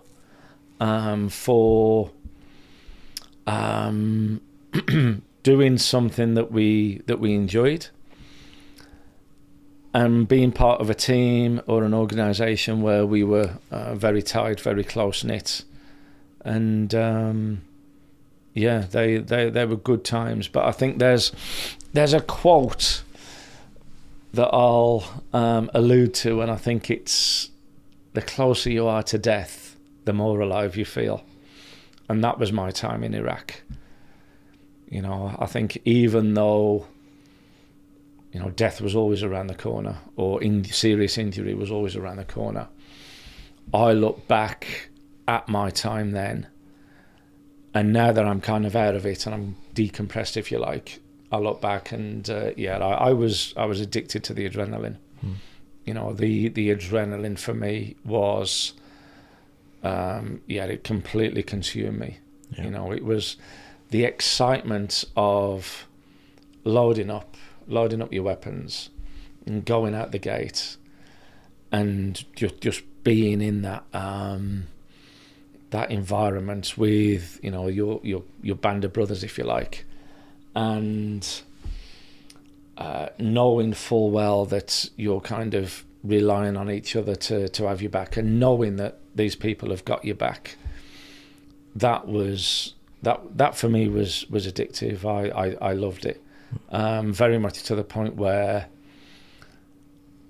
coming home would actually be a disappointment sometimes. You know, yes, you'd look forward to coming back. Always, it was always nice to get back, but then after a week or so, where you're kind of in the normality of life, of civilian life, I used to find myself kind of longing to get on that plane and get back out there, which probably sounds a little bit warped, which I guess is, but that was my mindset at the time. I think I can honestly say I was addicted to the adrenaline. I'm just trying to picture you on a Monday or Tuesday having bullets flying all over, and you planning missions, and then on a Friday night you're in the pub in London or in the Black Country with your friends, and just sipping a beer or sipping some red wine. I like how do you reconcile that? I mean, it was always nice to get back. Nice to get back and kind of have a break from it. But then, like I say, after a while, after a week or so, I'd start to get itchy feet again, and wanted to get back out there. And how did you pull yourself out of that? Because 2 years of private contracting, we're sitting in 2006 now. How did you say, right, this is it, I'm done? I think it was a case of, it was the realization that the longer I was there, the more it would increase the likelihood of me not coming back. Okay. And I think, one of it was the lure of the money as well, because we were earning quite a lot. So that was there. But then also at some stage, it has to be a case of, when you are losing people, you've got to kind of look yourself in the mirror and say, right, do I want to be next? Because like I say, the longer you're there, the more that chance increases. So I kind of developed a strategy of saving money, how much money, the financial cushion I would need, and then I basically did a countdown of how long I was going to do, and I did it. And then coming back to the UK was a challenge, certainly from the financial perspective. But then it's a case of, right, what do I do now? And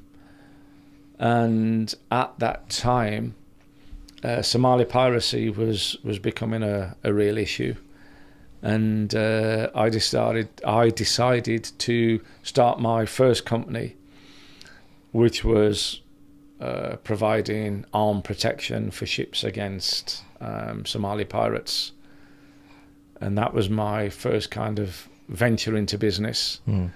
And that was also my commitment to living a normal life, if you like.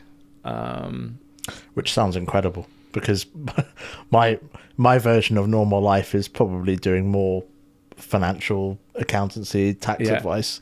Your normal life is going from Iraq to Somalian pirates. I mean, that's incredible. Yeah. But again, it's using your assets. So the assets I had was a network of top quality British ex-military guys that I knew personally, that I knew they had high professional standards. And it was also a case from my perspective as well, was an opportunity of giving them employment. So that was the kind of one of the directions I wanted to go in, and it was a steep learning curve. It really was. And I'll be honest, looking back on it now, that was what that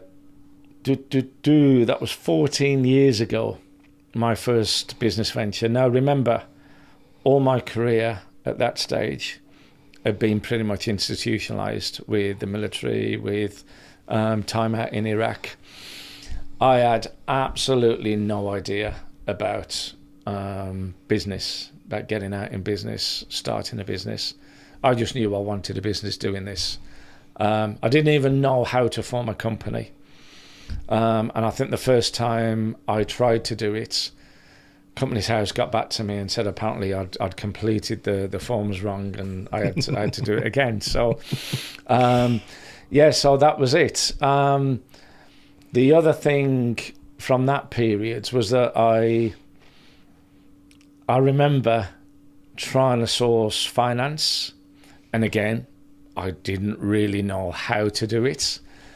And I remember going into HSBC and I booked an appointment with their business people. And on the day of the appointment, I went in. I think there was 3 people there. It was in a boardroom setting. And I explained to them what I wanted to do. And it was hit with silence. And then one of them said, right, let me get this right, Ed. You want a business loan to start a company, to put security guards on ships to protect against pirates. And I was like, well, in a nutshell, yeah. Well, that's a good summary. And they kind of like looked at each other. I was like, right, okay, yeah, this guy's a little bit cuckoo. And and it was almost a case of thanks, but no thanks, there's the door. Now, around about the same time, a friend of mine that I served in the Marines with, he had the same idea. He managed to get private funding to start his company. And 3 or 4 years later, his company was within the top 10 fastest growing companies in the UK. Wow. So yeah.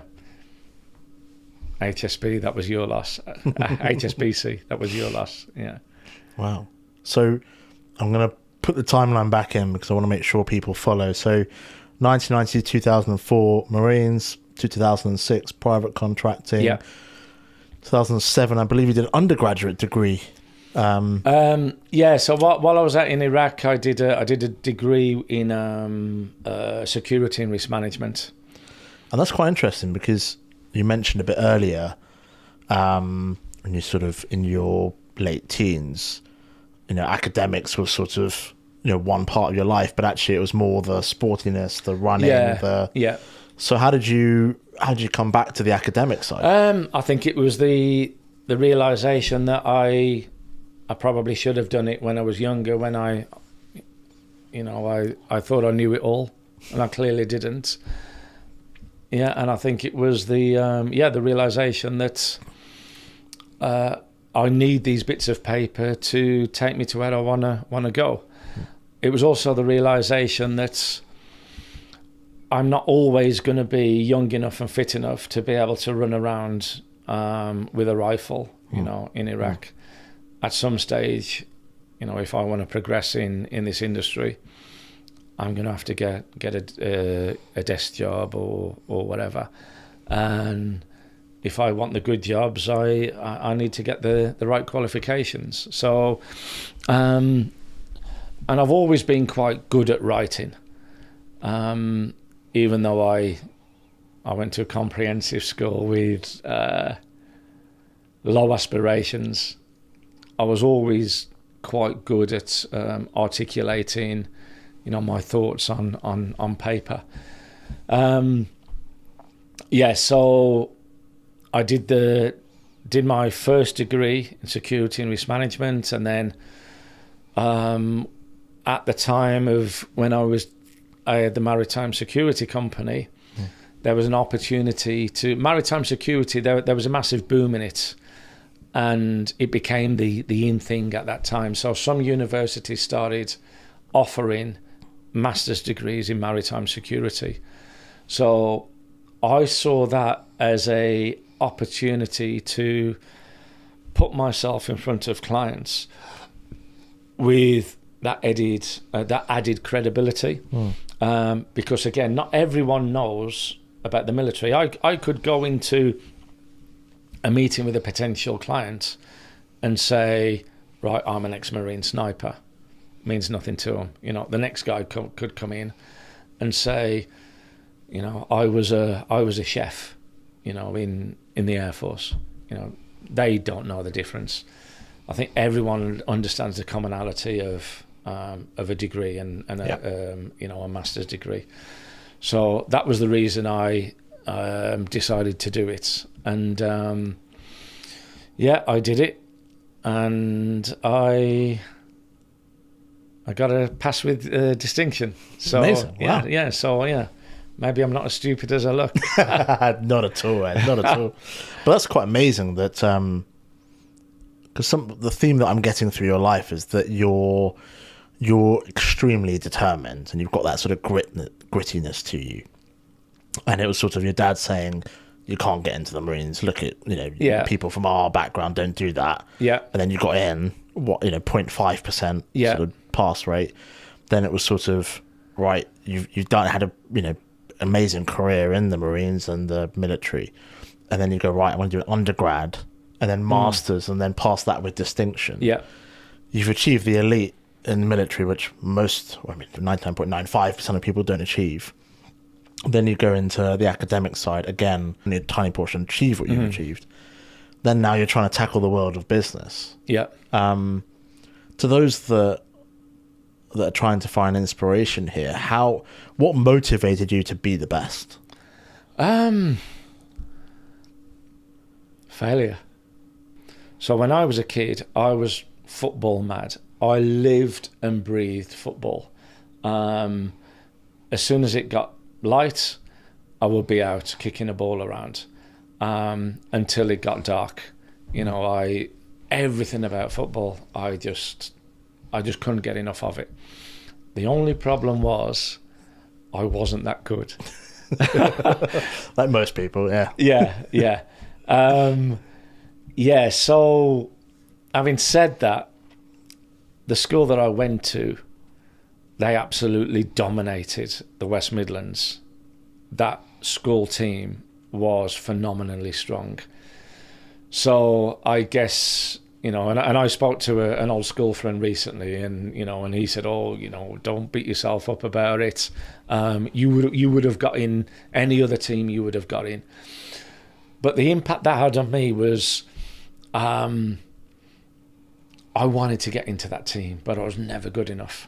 So every summer, when they would have awards nights, now bear in mind that this team won everything. They would have awards nights and I would go with my friends. I was always the one on the sidelines. I was always the one that would sit there and watch my friends go forward, collect their trophies, receive all the glory and all the accolades, whatever. And I used to wish it was me. As a result of that sense of failure, it was that drove me to probably wanting to prove myself, which is why my next kind of target was to get in the Marines with the devil of doubt and the angel of optimism.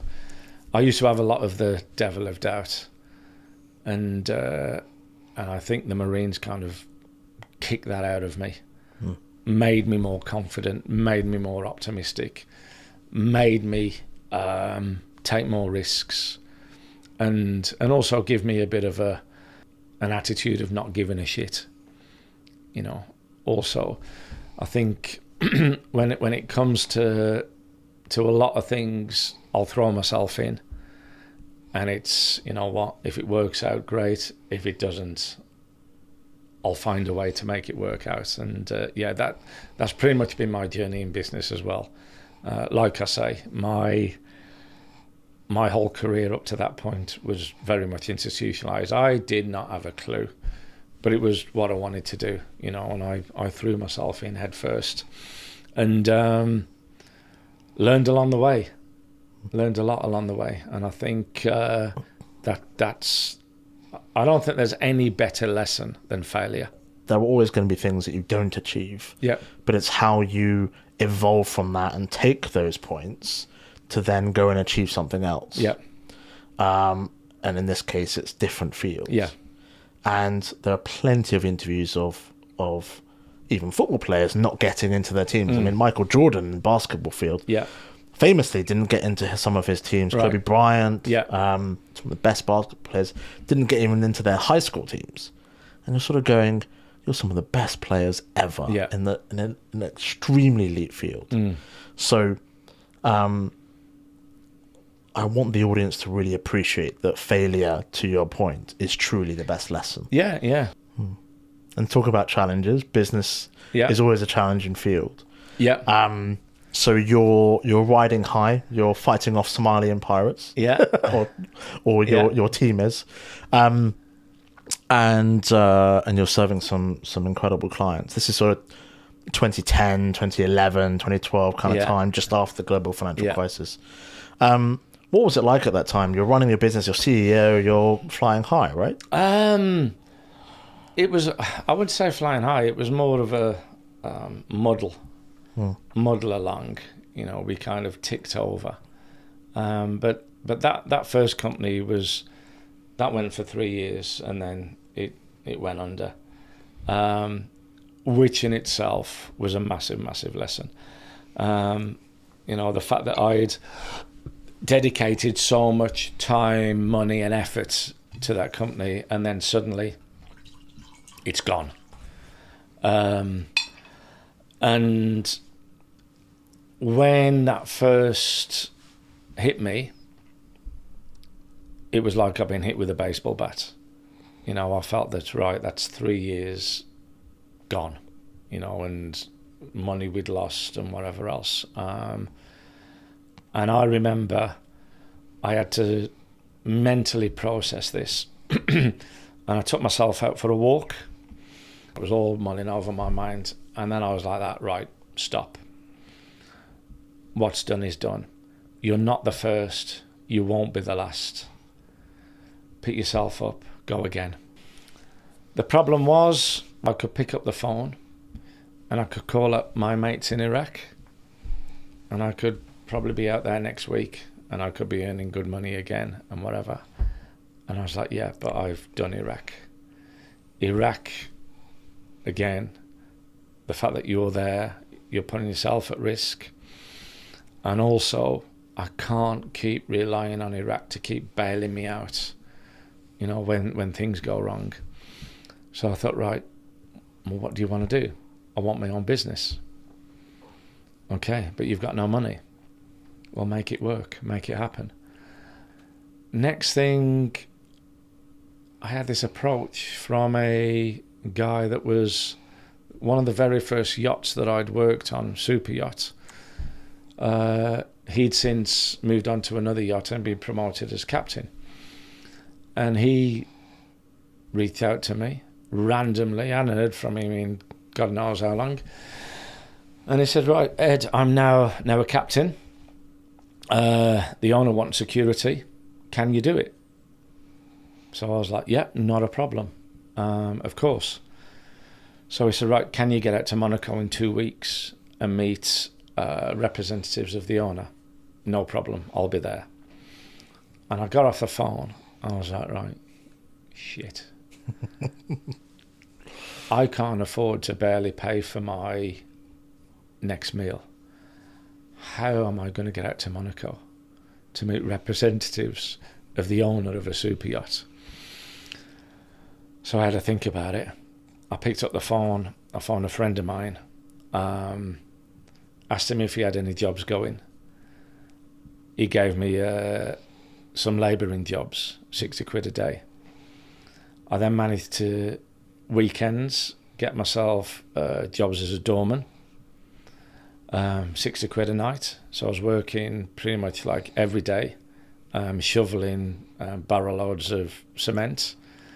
Of the evening of weekends, Friday and Saturday, I was working for cash in hand. I think it was 60 quid then, as a doorman, and I was selling stuff on eBay as well. So wait, hang on a second. You're a Marine, the best of the best. Yeah. Snipering. Yeah. Private contracting, great firms. And then the next thing, you're shoveling cement and acting as a doorman. How did do you mind me asking, how did your ego take that? There were a few times where I was like, what the fuck am I doing? You know, I've got a master's degree. I'm an ex-Marine, I'm a sniper. Why am I here?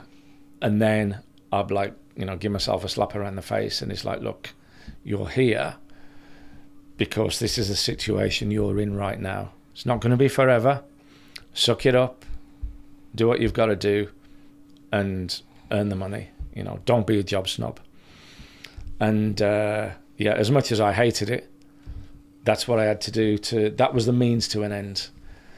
And 2 weeks' time, I had the money to fly out to Nice, get myself out to Monaco. I had a friend who had a printing company that I persuaded to print me off some business cards.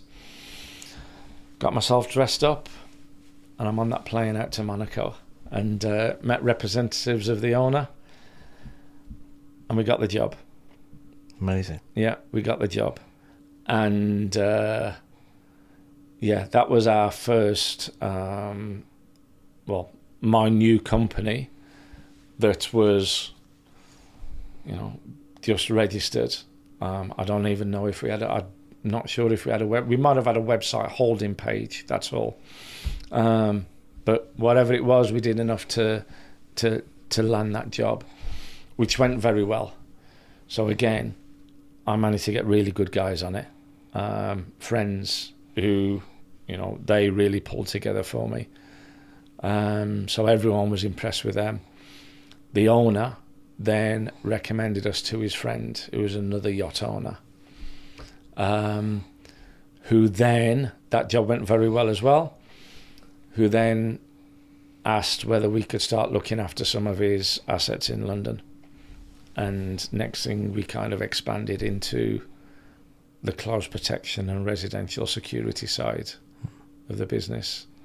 So, it was meant to be, I guess. And that's the that's the start of Intrepid Protection as it is today. Yeah.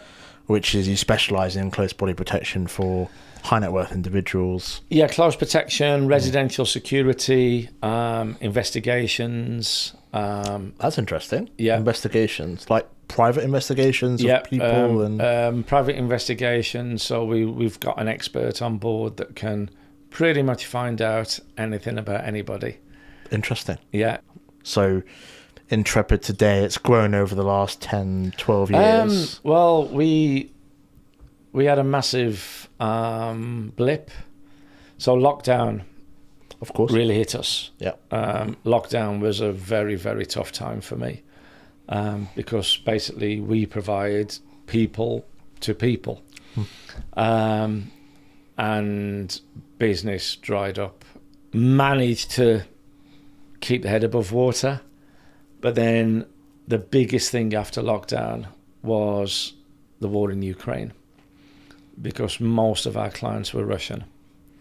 I'd done a lot of work, put in a lot of time and effort to get into this Russian space.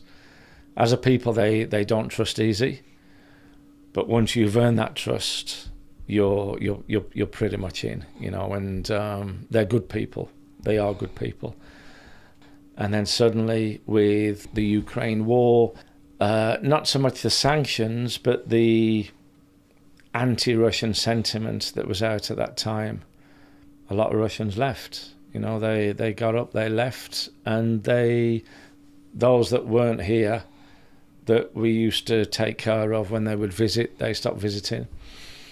And then I had a very, very tough 6 months after that. The lowest point of that period was I went to my bank account, put my card in, typed in my PIN, checked my account balance, and it was 25 quid. And I was like, oh my God, how has it come to this? I was like, shit. And then I was like, right, okay. Typed in mini statement, print, and I printed out that mini statement, and I thought, right, I'm going to keep this because I'm not going to let this happen again. Now, you could argue that this was something that was out of my control, but even so, we have to take responsibility. Maybe I should have started looking at other areas or whatever. So I had to take responsibility. It is what it is. I've got 25 quid in the bank account. I had to look at myself long and hard in the mirror, accept the situation, and then come up with a plan of how I was going to get out of it. And I did other jobs. I gave myself, I think it was a period of about 3 or 4 months of numerical targets where I need to be earning this much to kind of get through the next few months. And during that period, I didn't go out, I didn't socialise, I didn't buy anything I didn't need. My only expenditures was on essential stuff, and even then it was minimal. So I gave myself a period of 3 or 4 months of I guess my own kind of self-imposed lockdown, if you like. And by the end of it, that 25 quid was 25 grand. And that was the kind of catalyst to go again and to bounce back. During these periods, I've never ever lost faith in my ability to bounce back. It's when my back's against the wall, that's when I really get the bit between my teeth. It's very easy for someone to be confident and have a great outlook when everything's going good. Very easy then.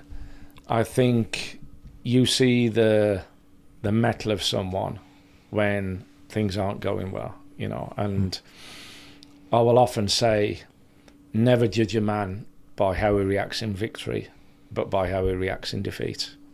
That's when you see, you know, the quality of someone. I'll indulge you with my own story if you don't mind. Go for it. Yeah. This episode is definitely about you, and you're far more interesting than I am, for sure. But I echo that massively. The most adverse moment for myself was about almost 4 years ago when my father passed away. Yeah. And it was very, very sudden. Yeah. It was a brain hemorrhage. Okay. My father was a Doncaster lad. He was born in the heart of Yorkshire. Right. And Donny.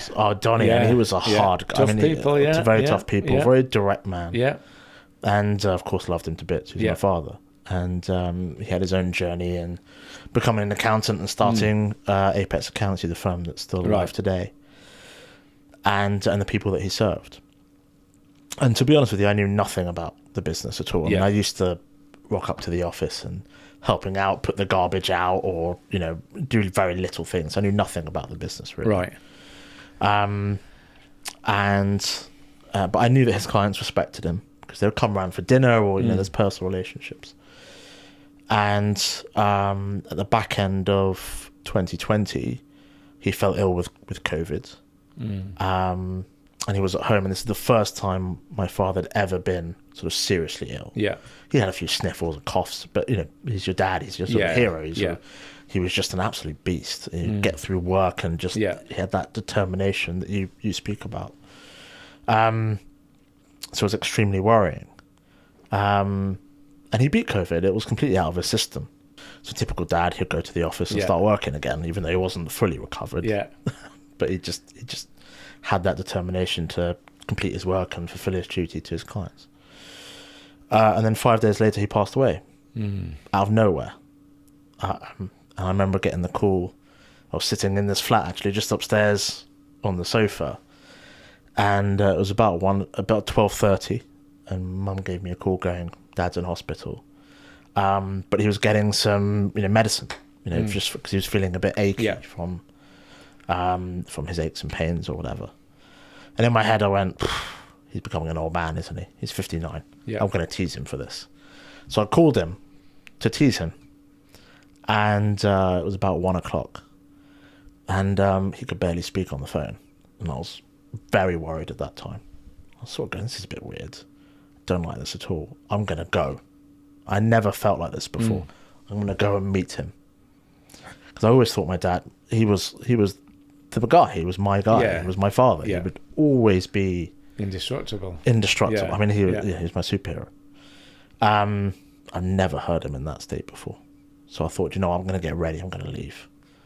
And then partway through my journey, my mother called me very distressed, saying something's happened at the hospital. We don't know what it is. You've got to get there. But I was already on my way, so I kind of felt, all right, let's do it. And actually, had a mini car crash. Not because of that. I just wasn't focusing. I'm generally a good driver. I hasten to add, but for some reason I just knocked into this little bollard, and it impacted the axle on the car I was driving, and so I had to pull over and couldn't drive it. And my best mate ended up picking me up and taking me to the hospital. He found out he had a brain hemorrhage. His brain had herniated, which meant that there's blood in his brain and sort of like sucked out, and the brain kind of fell back into the spine. Basically, he was brain dead. Yeah, it just wasn't happening. It took 6 or 7 hours to find that out, but it was one of those things where you can't say goodbye. Yeah, you sort of just look at your father in the hospital. One day you're laughing with him, the next day that happens. And at the time, obviously, extremely emotional, upset, etc. But I was more upset for my mother. Yeah, because he was, as I said, 59. Going to that stage of his life where he's thinking about retirement and spending more time with my mum, and she was distraught, to put it lightly. So you come home from that, knowing your father's passed away, you're very emotional, you're sort of, what's next? That was a Saturday, that was the 9th of January 2021. Sunday, you don't know what to do with yourself. Monday comes, you sort of had some sleep, but not really. And the first moment was, I've got to go to the office. And this was in West London, in this little place called West Drayton. And I knew where the office was because we'd been there for 30 years. But there was he put one of those security latches where you've got to put a code in. Yep. I had no idea what the code was. I had all his keys. I didn't know what the code was. So I called the cleaner that I knew from 3 years ago to basically be like, look, this is what's happened. Do you know the code? Unfortunately, she was still the cleaner. So she came down, put the code in for me to enter the office. This was sort of 8:30 in the morning on a Monday. And I just didn't know why I was there. I just felt I had to be there. And then a few clients came through, tried to help them out. And I'm a chartered accountant, so I knew a couple of bits, but I didn't know the clients. Yeah. I didn't know anything. And you don't know this is an adverse moment at the time. Obviously, reflecting now, I could feel it. But at the time, you're just going, you do what you feel is the right thing to do. Yeah. You look after your mum, I had a younger brother, you look after your younger brother. And my lovely wife was extremely supportive. But then you just do what needs to be done. And I think a lot of people that run businesses and they go through a level of adversity, obviously my level was extreme, in inheriting a business I knew nothing about, but had a skill set to sort of do something about. But we were scrabbling to find people to help us out and grow the business. And, it is where it is today. But that moment of adversity, you have a lot of conversations with yourself. Yeah. And your process and how you make decisions is fundamental. And having space for yourself, I mean, you talked about going on walks and kind of processing in that way. For me, I used to talk to myself. Okay. I used to lock the door to my office or to my dad's office and sit there and talk to myself. And it would be a whole host of things. It would be about, okay, right, I'm in this shit situation. I don't even know why I'm in this seat. My father loved the Game of Thrones, and he bought himself a Game of Thrones seat. He bought himself one for the office, and he bought my mum one for at home, so they can kind of connect on that. And so I'm putting together his Game of Thrones seat because it arrived on that Monday itself. I didn't know what to do with it, so I just put it together. And I sat in that seat, and I remember thinking, what the fuck do I do now? It's the 11th of January. There's a big personal tax deadline, I'm sure you know, on the 31st of January. I've got to do 300 plus personal tax returns on clients I have nothing about. There's regulatory issues because I'm chartered accountant, but under a different regulatory body than my father. My father was ACCA qualified, I'm ACA qualified. So I'm ringing the ICAW basically going, what do I do? And they were brilliant. They were honest. I wouldn't say that about a regulatory body, but I remember speaking to this gentleman called Simon, and he was phenomenal. Usually people get registered for practicing an accountancy practice in about 6 weeks. He did it in 6 days. Wasn't down to my profile. It was down to this gentleman pushing it through. And I remember thinking, okay, now I can actually physically do the work. I'm cleared from a regulatory perspective, and we've got basically a couple of weeks to do whatever, hundreds of returns.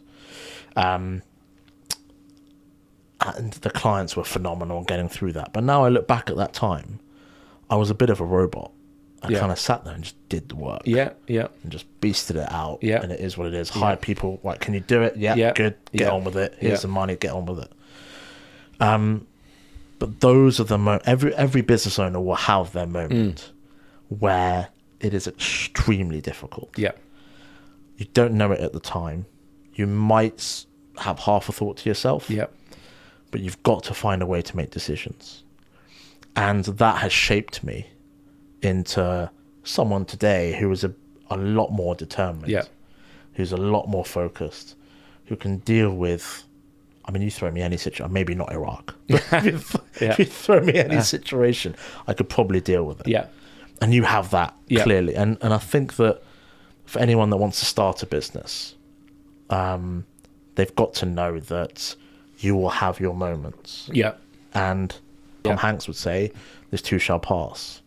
And it's to give an element of confidence to people that are going through that time to say, right, you will get through it. Because as you did in your respect, 3 or 4 months down the line, you turned 25 grand, and then, of course, now you are where you are today. I mean, look, we all have choices in life. Now, you can choose to go and get a job at Tesco or wherever.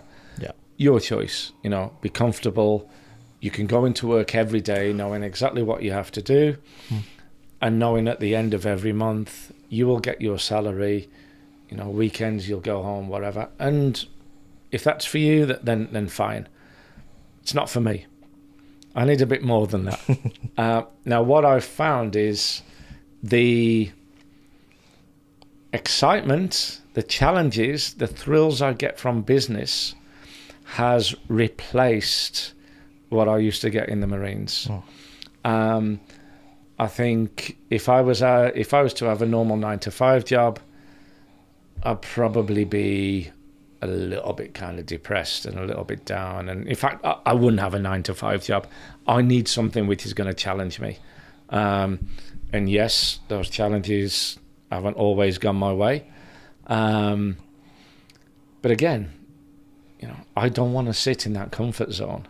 I wouldn't be here now telling this story if I just had 30 years working in Tesco's, telling you about how many tins of baked beans I've put up, because no one's interested. Look, we're all here. We get one life. Make the most of it. It's a precious gift we've got. So, go in and hit it hard. I think that's very wise words. Yeah. And I think to finish off this podcast, I've got a couple of things I wanted to touch on with you, because what I see a lot of content out there in the social media space especially is around masculinity and around what it means to be a man, especially a young man nowadays. And I can see the challenges people face. Some of my colleagues, some of the men in my team. Yep. But also generally across society, where there are a number of challenges, particularly, for people in general, but for young men. And you're seeing role models, quote unquote, in the social media space, which have a lot of positives that talk about progression, being better, being fitter, being healthier, having goals, executing, a lot of self-responsibility and, taking things forward. But there's a lot of sort of bravado and a lot of ego and a lot of showing off, which is for the social media game. I get it. But the term alpha male gets thrown around sort of pejoratively. There's a term toxic masculinity that gets thrown around. But thinking about yourself, and this is not just blowing smoke up your ass, because I don't want to. But if I think about your career as a Marine, as a sniper commando, as I would call you sort of, a real man, if you don't mind me saying so. Thank you. I think a lot of people would say that, but I think a lot of young men are probably confused about what it means to be a man, what it means to be masculine. What are the qualities of that? And you, I would imagine, would have 1,000 examples of Marines who had a plethora of different qualities, but ultimately came down to a set of good ones that you would describe as role models. Can you think of people or qualities that you would say? I was that man. I was that man, teenager, boy, that was confused. So for me, between the ages of 16 and 17, I kind of look back and kind of cringe with embarrassment as to, who I was and who I thought I was and where I was going, because I thought I was a bit of a Jack the Lad. I thought I was a bit of a man about town, fancied myself and whatever. And then I joined the Marines, and then I quickly realised with a thud how wrong I was. I wasn't Jack the Lad. I wasn't the geezer, I thought I was. And I quickly learned, I was eating a lot of humble pie, because, as I've said, I was like a rabbit in the headlights. And role models, our instructors at that time, these were not only junior NCOs within the Royal Marines Commandos, these were guys that had been to Northern Ireland and been down to the Falklands. These were Falklands veterans. These were our instructors. Scary people, scary people for an 18-year-old skinny teenager who's wet behind the ears. But these were the people that, I looked up to. These were the people that I wanted to be. And as I've mentioned earlier, if you didn't meet the standards that they set, the punishments would be pretty severe. So yeah, I quickly realised that I wasn't that Jack the Lad. And then I mentioned earlier as well that what they're doing is they're knocking that ego, that civilian or however you want to frame it, ahead of you, and then moulding you into the person that they want you to be, which again, I'm very grateful for now, because it's that's made me the person I am, without a shadow of a doubt. And for young men nowadays who perhaps are a bit confused, what would be your advice to them? My advice to them would be challenge yourself, give yourself targets, take up. Okay, I'm not saying that joining the military is going to be the option, because it's not for everyone. But I would say join a boxing gym. Join a boxing gym or learn a martial arts, because you'll find in boxing, you'll get yourself in a ring, and you'll spar with someone else, and you'll probably have the shit kicked out of you or knocked out of you, which will bring you down a few levels, which will teach you a bit of humility, and probably make you realise that you're not the bad boy that you think you are out on the street. Absolutely. But also boxing teaches discipline. You have to be disciplined. And you'll see a lot of the great boxers, they grew up in tough areas, and boxing took them away from a life of potential crime and prison, and put them on the straight and narrow. So I would say challenge yourself, get into a sport, give yourself goals, and be committed to those goals. Because there's a lot of peer pressure, certainly in these tough areas, to get involved with gangs and go down a certain route, which is only going to lead one way. And like I say, you've only got one life, and I know people from where I grew up that have gone down that way, and they will say to me now, 30 years on or 35 years on, they wish that they would have took my path. So at that time, they thought they were the bad boys. They thought that they were the man about town and getting the girls and whatever else. It's short-lived. Every one of them will say to me now, I wish that I would have done what you've done. I think this conversation's very pertinent in today's age, because of the era of social media and the kind of the content creators that come out nowadays, the ones that do shout the loudest and be the man about town. You'll get the girls who have the fancy cars and the nice watches, and that's what makes for good content, or certainly gets the views, which then builds the attention, the perception of good content. But what I would... But where will these people be in 10 years? Where will these people be in 15, 20 years? There's no long-term substance behind it. It's all very good now, and it might all look very impressive and impress these people, but in 20 years, are they going to look back and say, look at this period with pride, or are they going to reflect and wish that they'd have probably took a different route? No, I think you took the words on. I mean, perspective is so important. And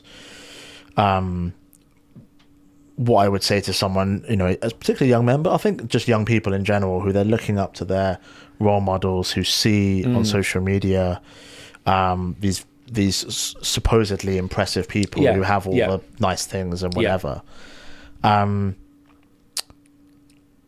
would say to them, don't just look at what they are today. Don't just look at the screen, because that can be manipulated. Yeah. Think about where they are going to be in 10 years' time, and what you want to be doing in 10, 15 years, 20 years' time. Yeah. But I think where we're at in society now, I think there's a massive lack in male role models. Massive lack. Why do you think that is? I think one of the facts is we have more single parent families now. A lot of kids are growing up where their fathers are not present. I think we have a lot of cases where their fathers are not taking responsibility and are neglecting their kids. And equally, I think there's a lot of cases where mothers are, or separated or divorced mothers, are depriving their fathers from interacting with their kids. So all of this, you throw all this into the pot, and it's it doesn't bring good results. Why is a father figure important to a young person? Because I think we all need someone to look up to. We need someone to guide us, and to someone that we aspire to be. Someone to tell us how to behave and how to live our lives, to teach us values. That seems to be lacking in today's society, sadly. Yeah. And if there was a young man who their fathers are not present for whatever reason, how would they go about trying to find those values? Who would they look up to? Good question. Who would they look up to? I guess it's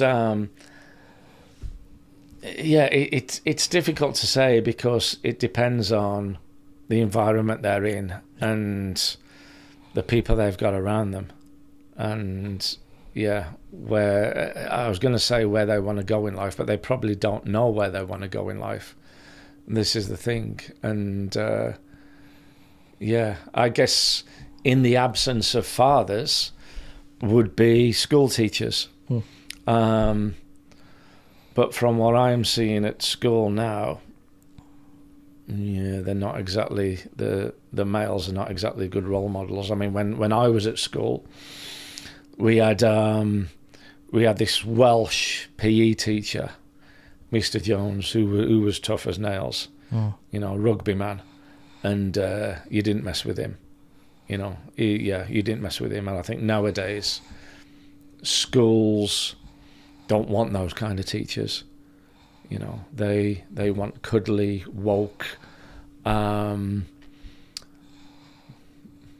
pathetic type people that really haven't got a grasp of the realities of life. Have got no understanding of hardship, or how to live a credible life. I think it's the schools are also massively lacking. And also from a societal perspective, there was once a time where most towns, most places had a local policeman, and you don't see that anymore. You never see a Bobby on the beat. And this guy was someone that, as kids, you were generally scared of. There's none of that now. There's no repercussions of bad behaviour, or no consequences for bad behaviour. And so consequently, people can stray into behaving however they want and behave badly and probably don't even realise they're behaving badly. So I think society's definitely got too soft.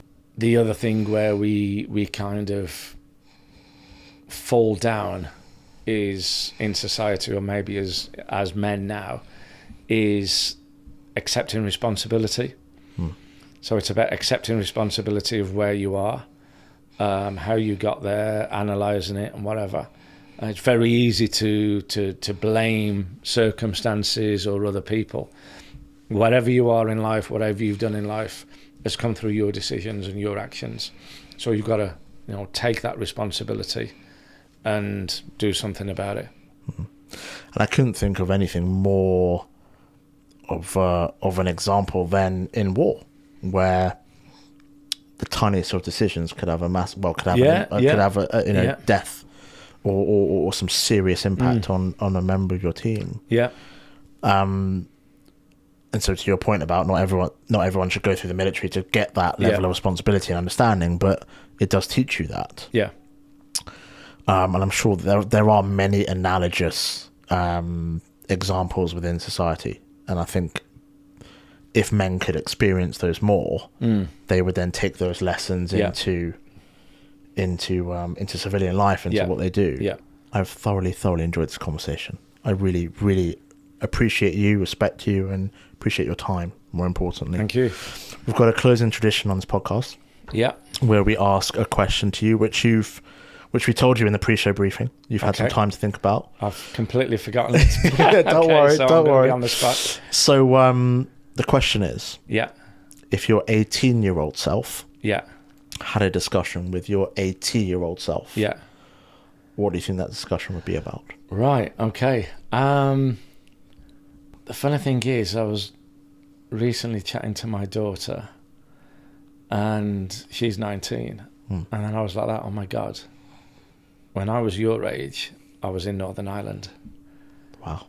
And I was like, shit, because I still see her very much as a child. And I was like, my God, I was in Northern Ireland, at 19. So, I certainly wouldn't, have it any other way. But, what I would say my 80-year-old self would say to my 18-year-old self is go for it, take the risks, embrace failure, don't be afraid of anything or anyone. Do you find sometimes, this is just because you said it, do you find sometimes you look back at your sort of Marine career and go, how the hell did I deal with that situation? Yeah, certainly the training. Yeah, definitely the training.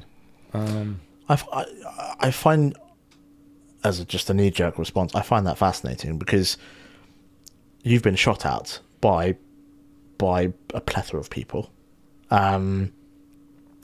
but you've mentioned the training a lot. Yeah. And I think perhaps it goes to show that if you, as you say, train hard, fight easy. Yeah.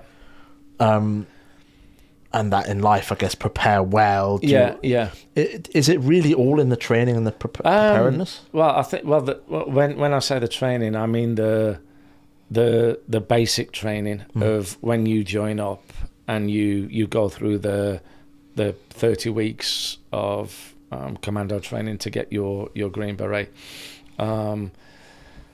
That in itself, for me personally, as I've said, rabbit in the headlights. I was, it was total shock of capture.